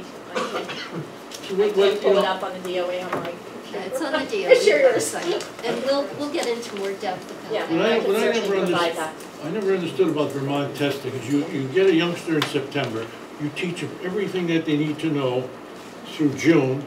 They give them the summer off, 10 weeks, but then right away in October, they test them on stuff they learn. And everywhere you read, the kid loses 30% of their knowledge during the summer. That's why Yeah. we're. In other states, changing this Massachusetts spring. and New York, you test them in May and June, right at the end when they're fresh, they've learned everything, and the marks are always seem to be higher. So maybe the testing That's procedure, why they're changing the spring. maybe the testing procedure should be improved. We should test the kids earlier, right at the end of their academic year, not wait till the next year. Well, and I also know, you know, I think I can speak for all three schools that teachers do use the example questions, and we call it priming.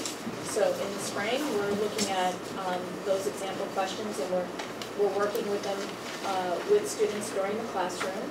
We are simulating recap in the spring with students, and then in the fall we'll do the priming again prior to the testing. So it's not new. The kids It's not are, teaching to the test, because what you're doing is No. instructing while you're doing those. No, It's but part you're of also- instruction, it's very close to instruction. but children get used to the process, and they get used to the format, and that's important. So it's not something new. The kneecap's all paper and pencil, right? No computers? No computing. Questions? I don't want to bring up, put fuel on the fire. When did the whole Catamount thing happen? When did we get rid of Catamount? What year was that? 5 years? 7, no, It predates 7 me. years. 7 years. 7 years now? 7, 8 years, 7. 06? 7. 06? I'd say 7. 7 years? Maybe 7 years. All right. Yeah. Was that the last year? Exactly. 7 full.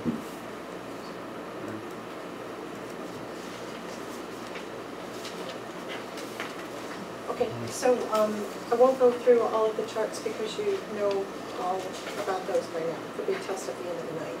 But unfortunately, no surprise to us, we did not make AYP in reading or math this year. And certainly not as an excuse, and I know that I've said this before, but we did not take the NECAP test the previous year because of the flood and the closing of the schools. So last year when we took the test, it was only our 5th graders who had ever seen that test before in 3rd grade. So it was really a new test for, 2/3 of our population. I was extremely disappointed in the reading scores because we really have done a tremendous amount of work in that area. And I did just pull up proficiency from the Department of Ed. This is on the website. You could look at all of the schools in Vermont.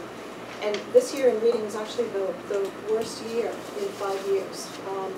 So we were 50% proficient. We have been as high as 70. And I feel like we've got a lot of strategies. We're working really, really hard in our literacy. We are doing tiered intervention. We're doing very specific title and special ed intervention work, working with the classroom teachers, a lot of collaboration. So I was disappointed, and I do really hope that these go up. I don't honestly believe these are a reflection of 50%, it's only 50% of our school is proficient in reading. And just quickly, I'll pull up the math.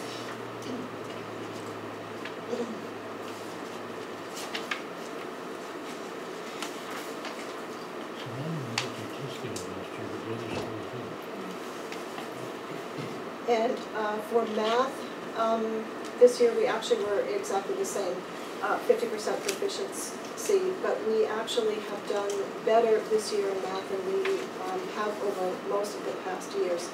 In 2009, we were only 39% proficient, so we did rise to 50%. And we've done a lot of work with our title math teachers. doing trainings with teachers in the classroom, doing pull-out as well as in-class intervention, excuse me.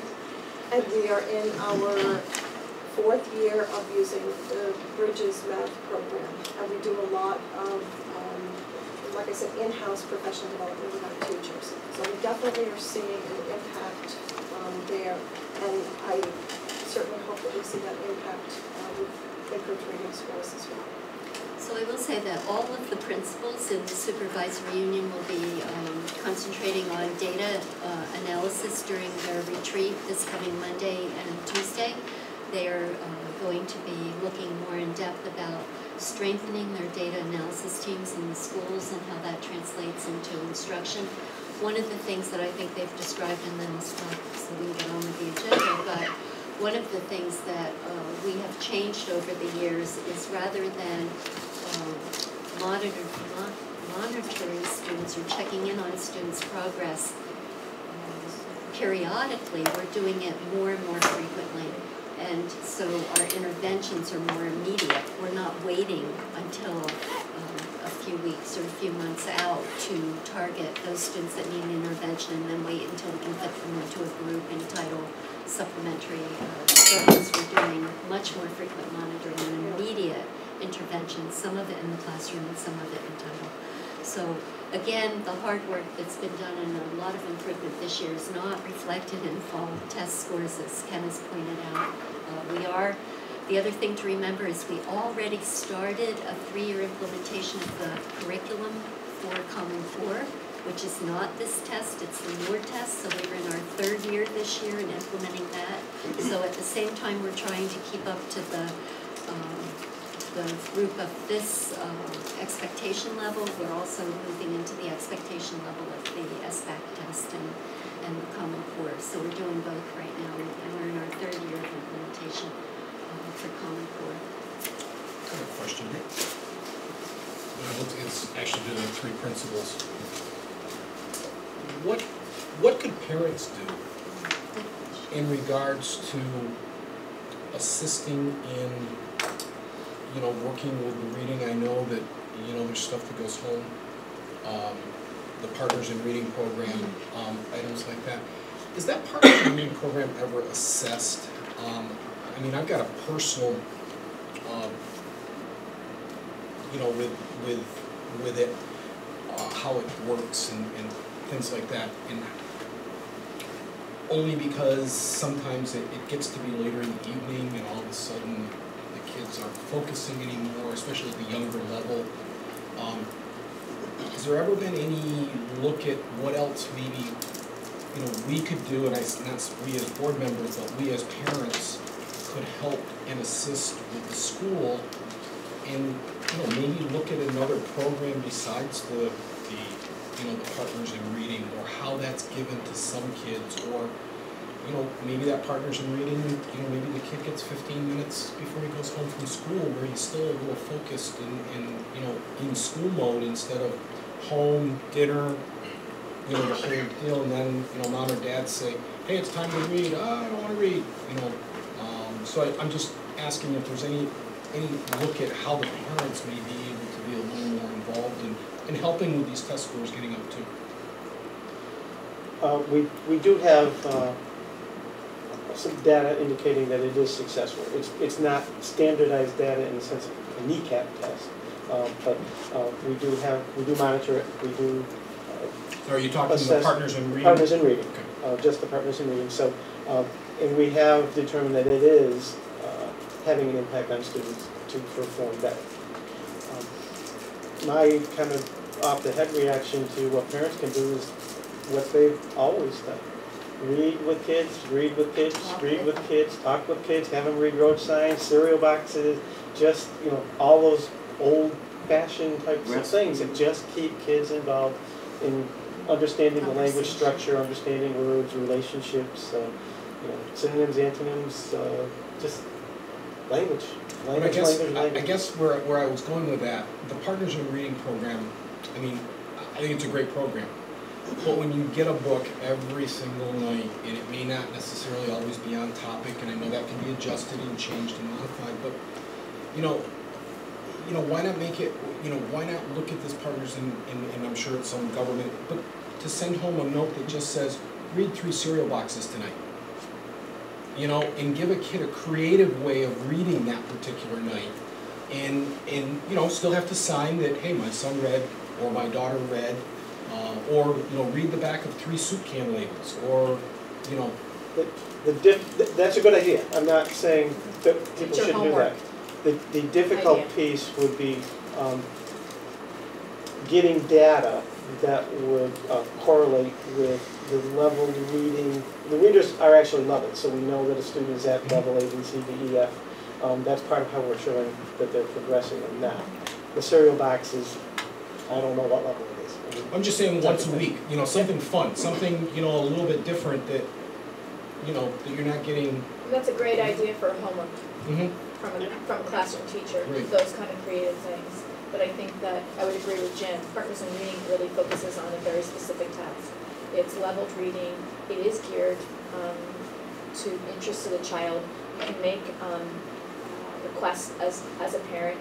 Some parents even will make requests of, can my child read a chapter book and then just not return it until it's done, and still check off on a nightly basis, and then the time that they spend reading is also correlated. That's what the data comes from.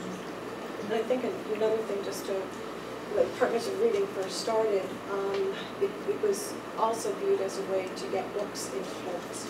So that's another big part of it. It's an expectation. It's raising that, as you spoke of. What's the expectation? Read. We all read. We read for different reasons. We read our pleasure.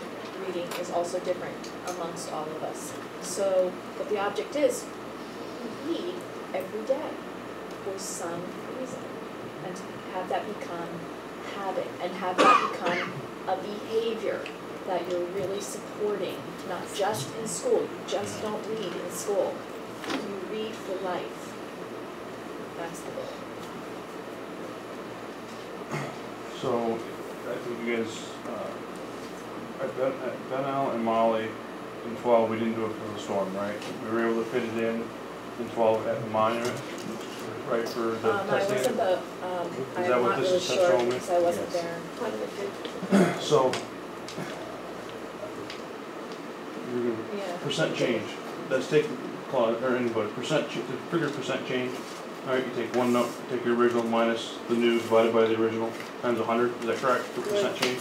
Say that again? Percent change, I'm just looking at percent change from years to years, from 2011 to 2013, with no testing in between, we dropped 1.6, which means there was no data, no change. I'm just looking at the changes, and I mean, we dropped 10% at Molly in reading, negative 0.77 from, so the things we put in place 2 years prior, what did we gain? I mean, I'm just looking at that. I'm not seeing changes. I mean, no data in 12, so we can't compare it to then. But we would have had things in place then that would have resulted in changes for 2013. But yet, from 11 to 13, in some of them we still went down, negative percent, and there's not a big window between those 2 years. That's concerning. Again, it goes back to when you look at these graphs and when people start looking at them, even if it's a change going up, we've got to create that change up. You can't stay flatlined or going down. I mean, I don't know. And are we piloting too many programs? Well, Is that a problem? I mean, because I heard 3 different math programs. I think one of the Well, Bridges issues. is one we all use. Bridges Math is that's in all of the schools. It's in, well, it doesn't matter, because Well, we're I talking think- BSD right now. We need consistent resources in all of the schools, and we have been behind in adopting resources. So that is one factor, and that's why the math committees will be looking at what we've learned about Singapore math over the years, as well as the results we're getting from Bridges Math. We've done a lot of professional development in math over the last 5 years. Have we And we brought, have to remember, you can't adopt a resource in one area. Your policy drives that. So if we're looking to adopt something, piloting a program and a resource is a way of gaining data to educate committee, the policy, in regards to those resources and being able to do that. And we have, We just can't say that, you know, oh, we're all gonna do math and focus now. no, This it's is what, it's do that what's then it, individually. Marcoux used to yeah, come in. right, and That they're was the #1 problem or complaint when I was the policy, the something Very policy difficult. to it's too lengthy. something, yeah, I can't remember exactly, but she used to come, because I think one thing you can change is tap, whatever policy it is. Do we have a for policy? curriculum. Yes, Yes. you have a curriculum policy, Right. it's too lengthy and it's timetable and frame, it's very traditional in that. It takes a long time to pilot, get the data, get back to rewriting the curriculum and to purchasing and planning for those purchases, just like you're seeing in the technology. What's happened is now we have electronic access and can get changes much more quickly, so we're looking at the policy to consolidate it and move this forward, but we have to make sure that we have consistent resources in all of the schools in the supervisory unit. I haven't seen our math books in years, but Photocopy paper. are they? The last time I Absolutely. tried to help We have a, a math resource. the last time I tried to help a child do math, I went through the book and couldn't figure out how to do it because the book didn't tell me how to get there.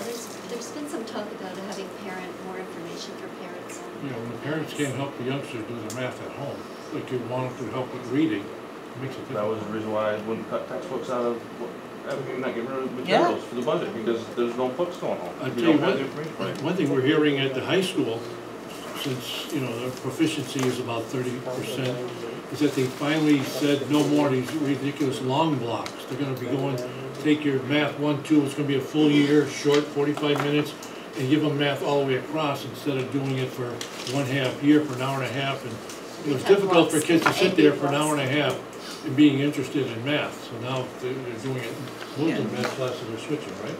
To 45 minutes. As far as I know, they're switching many. Yes. But if the resources we have out there Aren't sufficient. aren't or- sufficient for parents to help, or, I don't know why they decided to change math from the way everybody else learned over all the years and have picked up in math. You know, Slide rule or anything. We know where you stand with that, Ken. There's both sides, and stand on the other side. in between. There's good, bad on both sides of that In coin. between, they had that new math, which was a complete failure as well, back in what, the 70s? They had something else late 60s, I had it. too. New math, and that was, you know, I remember that in school. Okay, special education. Okay, And special ed. we should move on. So we are moving ahead and filling positions and I'll just open with the fact that everyone is aware that we did a reduction in force of classroom teachers in Bennington and special ed teachers SVSU-wide. The recalls went out on the evening of July 12th. They had to respond whether or not they would themselves be coming back on the 22nd of July, which they did. So my expectation is now that the schools are entering those transitioning meetings, having assigned their teachers to classrooms, and also they're in the process of assigning caseloads right now with special educators. Wendy, do you want to talk a little bit about the what we're calling, for lack of a better word, phrase, the autism support for those children on the spectrum who are mainstreamed in regular classrooms, and where we are putting that team together, because I know that has been a question. So the autism support team is comprised of an occupational therapist, a speech and language pathologist, and a BCBA. We have had several applications. One of the things that we did was review the speech and language pathologists that we have in the district, and there's one who we feel like was pretty qualified that we thought would be a good candidate for that position. I've contacted her, talked about the assignment. I think that's going to move forward, so I'm really excited about that. We have several applications for the occupational therapist. Right at this time, Donna, who's helping me, and Karen Burnell, and I are reviewing those, and we're going to be starting that interview process. And I just spoke with, we have 3 candidates for the BCBA. What is that? Board certified behavior Analyst. Okay. It's a behavior analyst. I know it was board certified, but I couldn't figure it out. We have 3 candidates for the BCBA. I actually was on the phone with 2 of them today, trying to schedule meetings for Friday and get that started. And so I'm hoping by Friday I can have at least phone interviews with them and then call them in for interviews next week. And that's new applicants. We had 1 applicant for that position that we were looking at that looked fairly strong, but we've had 2 additional over the last few days. So, that's picking up. We did not have the applicants we thought. Got some questions. Go ahead. I know that Ben Al is still down as special educator. What's the status of that? I'll be discussing that with the consent agenda in executive session, and we actually have a candidate that we're looking at. Okay. And I'd also like to know what, since you're here, what is going to be done at the school level, in your opinion, for checks and balances to make sure that programs are being properly fulfilled in regards to student, special educator, OT, PT services, because I have been concerned for a number of years about the checks and balances. I realize that the principal is in charge of the complete building. I understand that. But there still has been something missing in regards to special education in regards to an answer to or a process in which we can make sure that there's a check and balance in place. And I think, for me, I've been at the high school, and this is the position I've been doing at the high school for a while. And I'm a program person. I'm really organized in that I don't feel right if I don't know what's going on. In that sense, I'm kind of nosy, and I like being in the schools and understanding what's going on in the schools. And the only way I feel like I can do that is to go to the schools and talk to people more regularly. Like some of the things I like to do is have service logs. In addition to the things that people write on their own, is have like a documented service log saying, this is what happened, on this day, and this is how it was delivered, and that kind of thing. So I'm going to be implementing a lot of stuff like that with the staff. I'm working on some new forms for us to be able to keep up with a lot of that stuff and move forward with that stuff. And I think a big part of my charge and a big part of my job is going to be figuring out what parts we were missing. And I've heard from several people that they're concerned about, making sure that OTs were doing what they needed to, that special ed teachers were given the services that they needed to.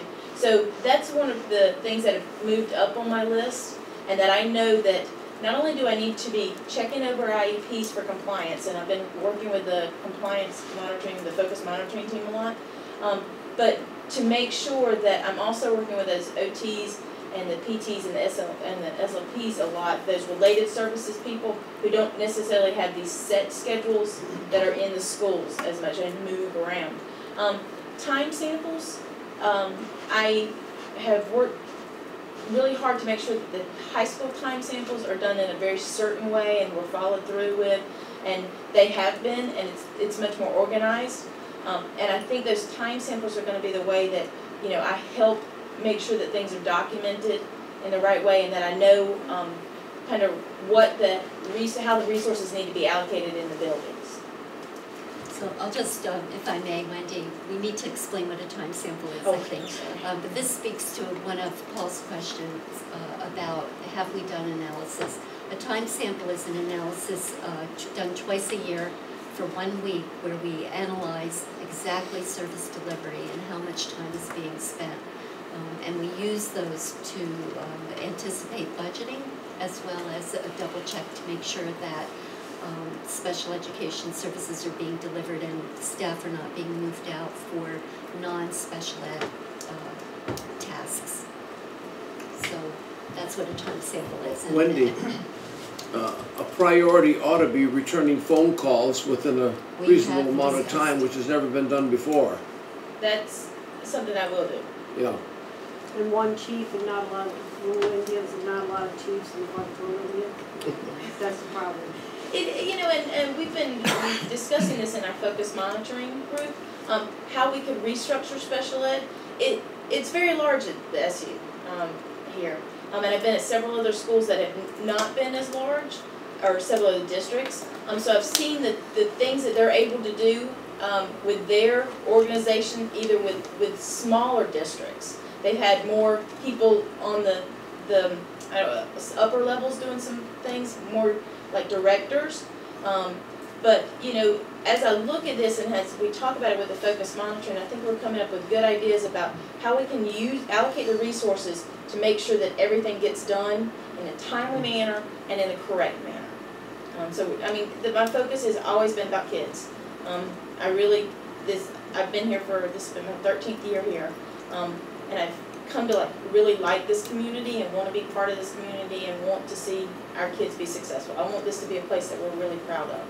And I think, as we do some of this reorganization and we like what you were saying, we look at what services we're doing and how we're doing those services and really analyze that, I think we're going to find the ways we can reallocate some of those resources to make things better for our structure. I also think that there's got to be a discussion in regards to the chain of command with Main Street kids. That's a huge issue. Because you, at times, will have 3 different people pulling in 3 different directions, and then all of a sudden everybody looks at everybody else and says, well, in regards to that, it also means that properly trained people, they're making those decisions as well, and that's a huge concern that I have, because that's what's been going on. You've got a student, and he's getting 3 different views from 3 different people. And what we've done in the past, and I don't like to talk about the past, I like to move forward. But what's been done in the past, when we have these 3 different views, we bring in another consultant to get a 4th view. And, that's not working. So I want to know what you're going to do to make sure that all 3 players, special educator, para-educator, classroom teacher, OT, SLP, are all on the same page. And I think Ms. McClure spoke to it a little bit earlier about the one of the ideas that we're going to have with the principal and myself working more closely together to make sure how the services were delivered and allocated in the building. I think that's going to be a huge step. And you're definitely right, that chain of command, having a very clear lineage of this is the way it goes. Decisions made closest to the level of the student are extremely important. And training those people closest to the level of the student is, something that we've already started, working into our professional development that's coming up the week before school. And working on how we can train those people to know exactly what decisions they can make, how they can make those decisions, and when they need to go to the next level. And we're looking at, through this focus monitoring group, how we can make that not so complicated that, like you're saying, you go to here and then, oh, maybe I go to here, maybe I go to here. We just want it to go here, here, here. This is the level of what you do. So that's one of the things that I want to really make sure that is communicated very clearly to parents.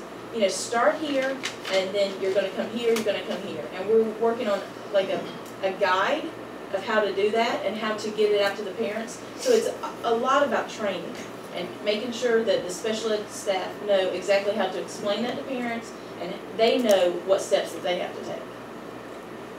Thank you. Again, that focus Very good. is really important, the focus Congrats. monitoring group that includes parents and professionals on that team. Thank you, Linda. Next. Okay, next item, Ken, I've got one more thing on Yeah, this, go ahead. only because I'd like to make sure that it's discussed, addressed, the Acorns program. And do we have somebody that is heading up the Acorns program at this Yes, particular time? yes, the Because teachers. I know Acorns ended with a substitute. Right, there is, the teacher has been assigned to Acorns and is in place and has already begun transition meetings.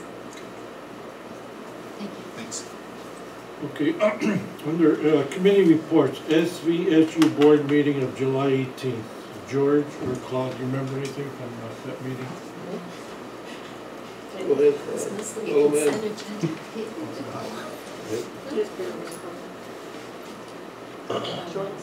It's mostly consent agenda. The one you went, mostly you say executive Yes, session? please. Yeah, but that was, in fact, you should have the minutes coming up shortly. In fact, I think they just came out. There was a presentation on legal fees and our attorneys were here. That's right. Oh, is that the one? Okay, well, I wasn't sure which one it was. There were a couple back to back. If it was We the had one, so many back to back. Yes, so. most of that was executive session Because material, of personnel and but the student primary matters. part of it was an explanation of the legal fees, That's correct. which was surprisingly, they weren't as, by comparison, as severe as I thought they would have been. And the scope of what they covered. Contract and open contract bargaining and open session. Yeah. Oh, that's true. The argument, Yes. that's Thank right, you. there was a pitch to have the Negotiations. negotiations in public. And there was a presentation on the advisability of that. There seemed to be support for it, so we'll see where that goes. Support from the board and some cautionaries from the attorneys.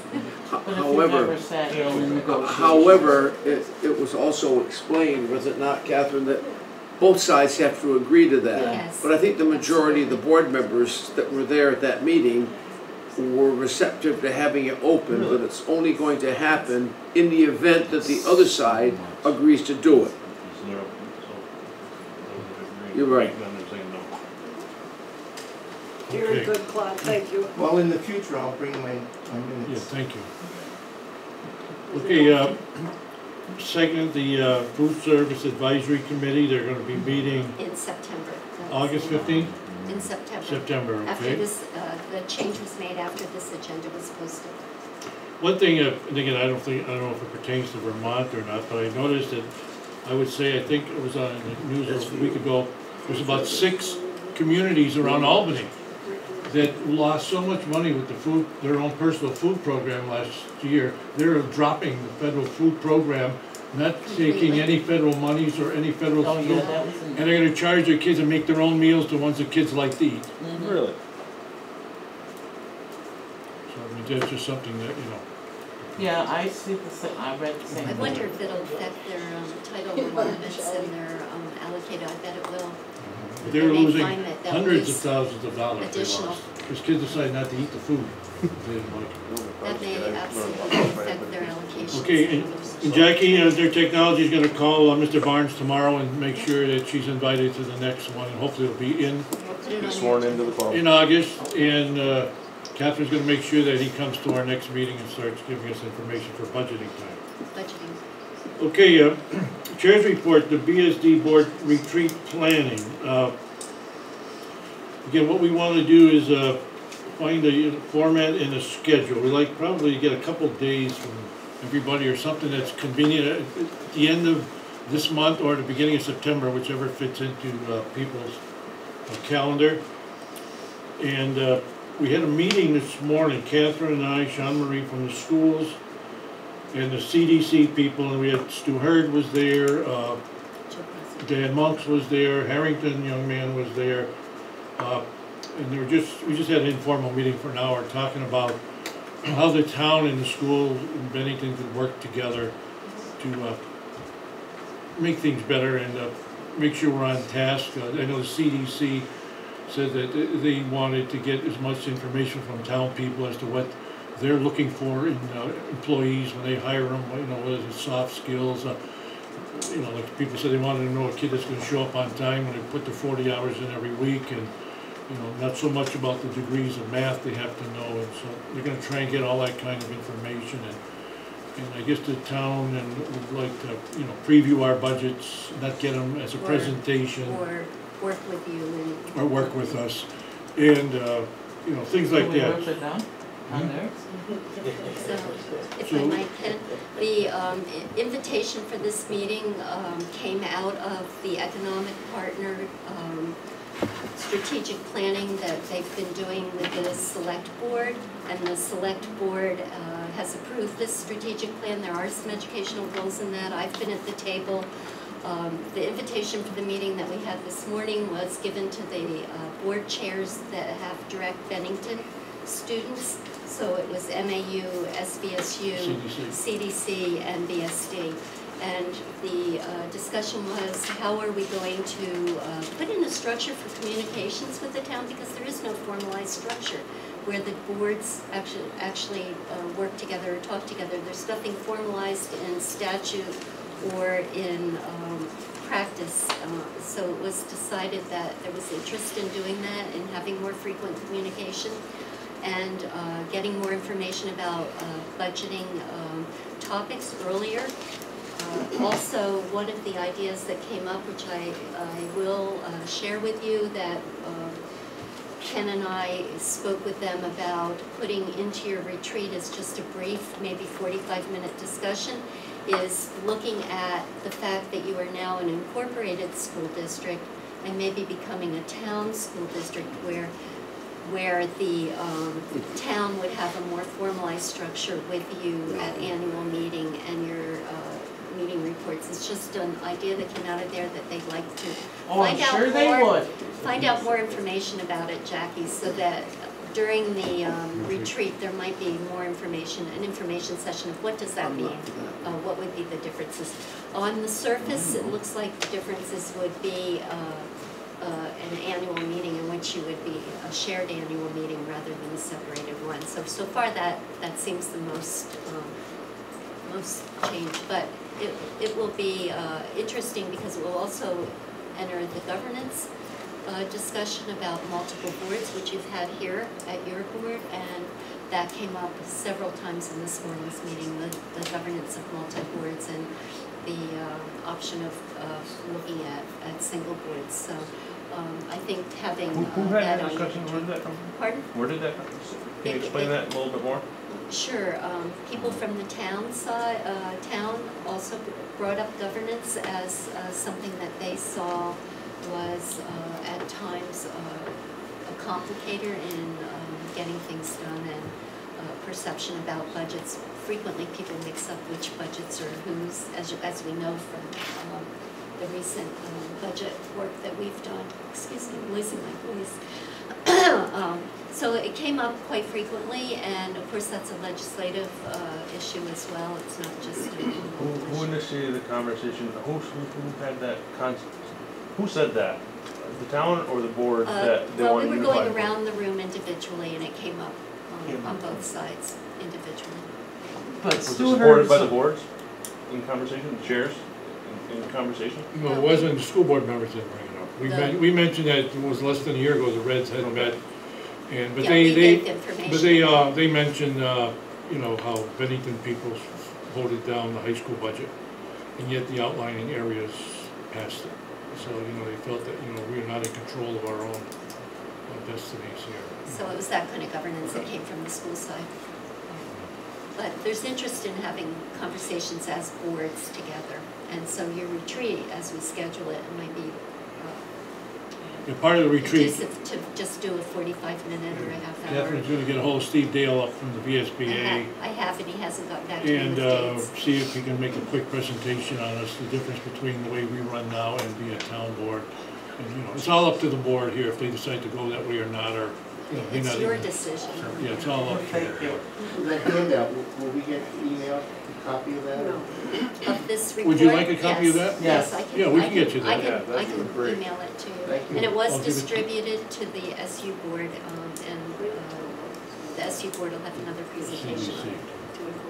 Yeah, Ken, Yes. going back to a point that Paul brought up, it might be a good idea, one of the items that we got criticized for when we lost our budget a couple of times from people was the fact that nobody seemed to know in the community how much federal money we were losing. So rather than wait till the budget is ready to be presented, and picking up on a point that Paul made as we're talking about this, we should try to follow this a little closer. If we're going to continue to lose state and federal money, then we should as a board be hearing about this at least every meeting or every other meeting, so that when it does come out, it's not a shock to the community. Well, that's what, I yeah. put that on the list, So- when it came up earlier. Yeah, but Paul You get the mentioned point? that. When you I start do. talking budget, that's one of the Yes, important. yeah. If it's gonna be 5%, what does that 5% represent in dollars? Yeah. And then when And Mr. what Barnes programs? comes in and says, this is what you need for computers, what number is that? So we start getting some pretty solid numbers when we do our budgeting, right? Okay, so, and again, I know people have scheduled, school starts the week of the 27th, With the teachers, with the teachers, the 28th. 26th, and Well, the students begin. Give me We're those dates looking again. for, no, we're looking for retreat dates that's convenient for Dates. everybody. Well, We're gonna let's- do, how many Why days is the don't- retreat why don't going I on? No, it's gonna be this. like 5 to 8, I think, or if everybody can make it in the daytime, we can do it in the Well, daytime. no, Jackie's No, gonna go back yeah, to now. days. I think, We just why got don't, Ken, if I can suggest, why don't I get dates from Steve Dale when Okay.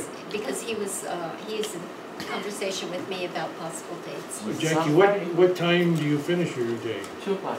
So like 2:30 or 3 o'clock you could start, so it was a 3 to 6 or something like that we could work around? Are these a number of days, or how many times? One day, 3 We'll hours. try to One do. day, 3 hours, and to all these It might be topics. more Yeah, than- that's It might be productive. more than 3 hours.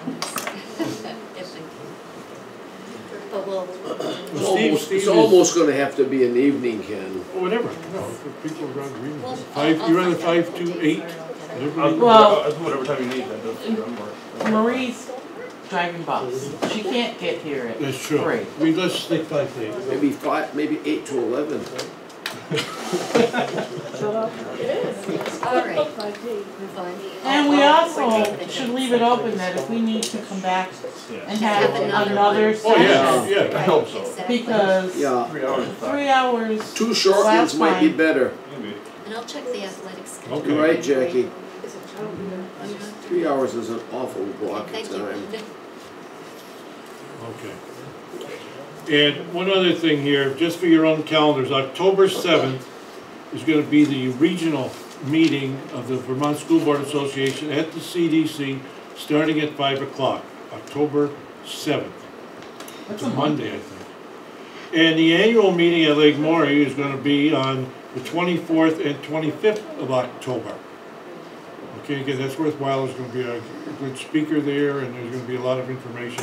And then really the networking that goes on there between knowing what other school boards throughout the state do, meeting with people, just talking, is really educational. So if you can free up the 24th and 25th, that would be nice. All you have to do is get in touch with Mary Lee here, and she makes all the reservations. So when you see you can make it, just call her up, and she gets everything set, sends it in as a block from the SVSU.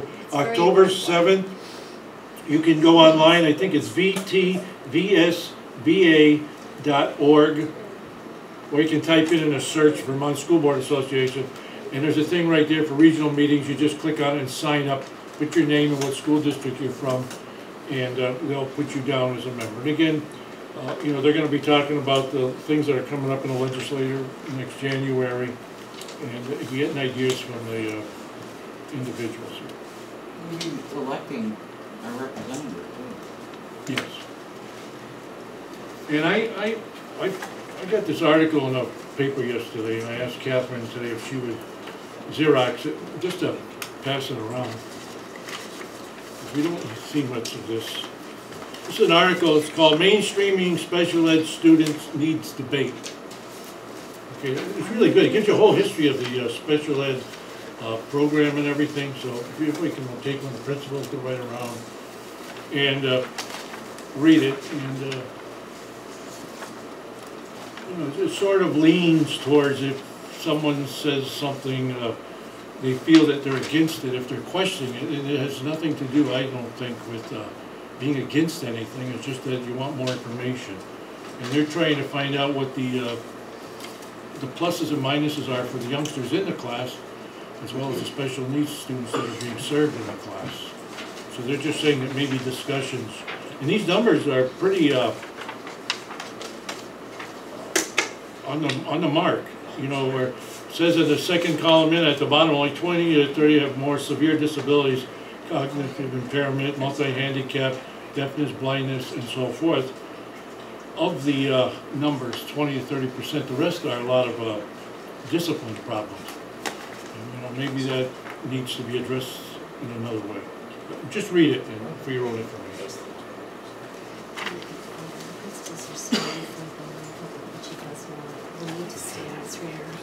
Okay, superintendent report. I think given the time, and really the focus has been on the special education and regular education for me, so okay. I think we should. Do we have a motion? Yes. The only thing I'd like to say is I'd like to take a tour of the facilities before school starts to see what was done and current conditions and that. I don't know if anybody else wants it. I would like to. I would like, you know, so Facilities committee. I don't know how we want to. So when's the first day of the teachers? Also, that would be good 26th. to do, so that when we're building a budget, That's right. like As we a did a board. few years ago with Lori and all of us went around. But I also think off of that, it might be a good idea if the principals put together, you know, if there were some areas of the school that needed some extra addressing, that they could maybe, you know, not a formal, but some notes in regards to, hey, if we're coming to visit, hey, take a look over here in case it's something that. Yeah, we took it to her last time, the principals came along and pointed out like this needs it. That's a good idea. Right, we did it when we had to do our that. information. Do you want to schedule a tour right before the, each meeting, or is it too far? It's too far apart once a month. He wants to do it before school starts. Because, I mean, I wanted just because the school's in its cleanest, best condition It's easier to before see it too. gets occupied and you get to see the projects that happened during June and July. I mean, it just gives us a fresh plate of what the view is there and then what you're seeing come in and, yeah, exactly. And then, you know, even if the principals happen to be there is great, but, you know, it's not the distractions of the operations of the day. So the week of Jerry, 19 sometimes? Do you want to I can do schedule it on that Friday. with the principals This week? or Any Friday, any Friday? Oh yeah, Friday's up. not this week. Week of the 19th, yeah. 19th? The week of the 19th. Yeah, everything there. Maybe we can get times and from the principals and Jerry when he's available and get it out. We'll try to do Yeah, that. week Can you before work with school. Mary Lee on that, Jerry? She'll help you get in touch with the principal, or you can get in touch with the principals, and then we'll throw. You have a But Fridays- specific day and Jackie says she can do anytime on Friday. Fridays are easier. 23rd, So 30th. maybe the 23rd, is that what you said, you want them Jackie? all one day, or you want, Probably better all one day, huh? Yep. Yeah, I Yeah, mean, we we did did only a You couple send out hours the the last thing. time. poke our head in. Yeah, we did all one day. Emails. Kind of. Just start 8 o'clock in the morning. Principals, the 23rd, is that a date You that want the whole day of would be it? available to No, I be mean, on to tour get it with your done, so people building get back to work. can't you buy us of lunch? August? Can you buy us lunch? Mary Lee Oh, I will forgot coordinate she- with the principals and Jerry, and we'll get an email out. Okay. And we'll do all 3 schools in one day. Should be an hour in school. And Paul, your committee, the buildings and grounds type of thing to kick So around that's that August idea 23rd, brought up. And we can arrange it Yeah. with your schedules. You're pretty much free whenever you Yeah, want, you know, a few days ahead of time. Yeah, I can take an hour here or there. All right. and stuff and be somewhat flexible. All right. So, however they want to initiate. I think Rick should be involved in that too. All right, He was there whatever. last time. I mean, he's initiated the rest of them before they. Yeah, we'll have Lori Lingner work with him on the date, get it out. Kathy, did you say the 23rd? The 23rd for the tours, the Friday the 23rd for the tours. That's what we're looking at. Yeah. Yeah, Friday, 23rd, tour day. I'm not here this week. And then for the building committee meeting, 23rd. I'll have Lori Lingner work with Rick to get that out. 8th Okay, can we have a motion to go in executive session for personnel and the nominations? I'd like to request the principals to stay. Yes. Okay, principals as Wendy. well. So ready if Wendy stays, I would have Wendy stay, because I would like to have Wendy stay. When Wendy. Yeah, Can we have a second? get used to it, pal. Okay, all in favor? Wendy. All in favor? Okay, unanimous. Can we go in another room?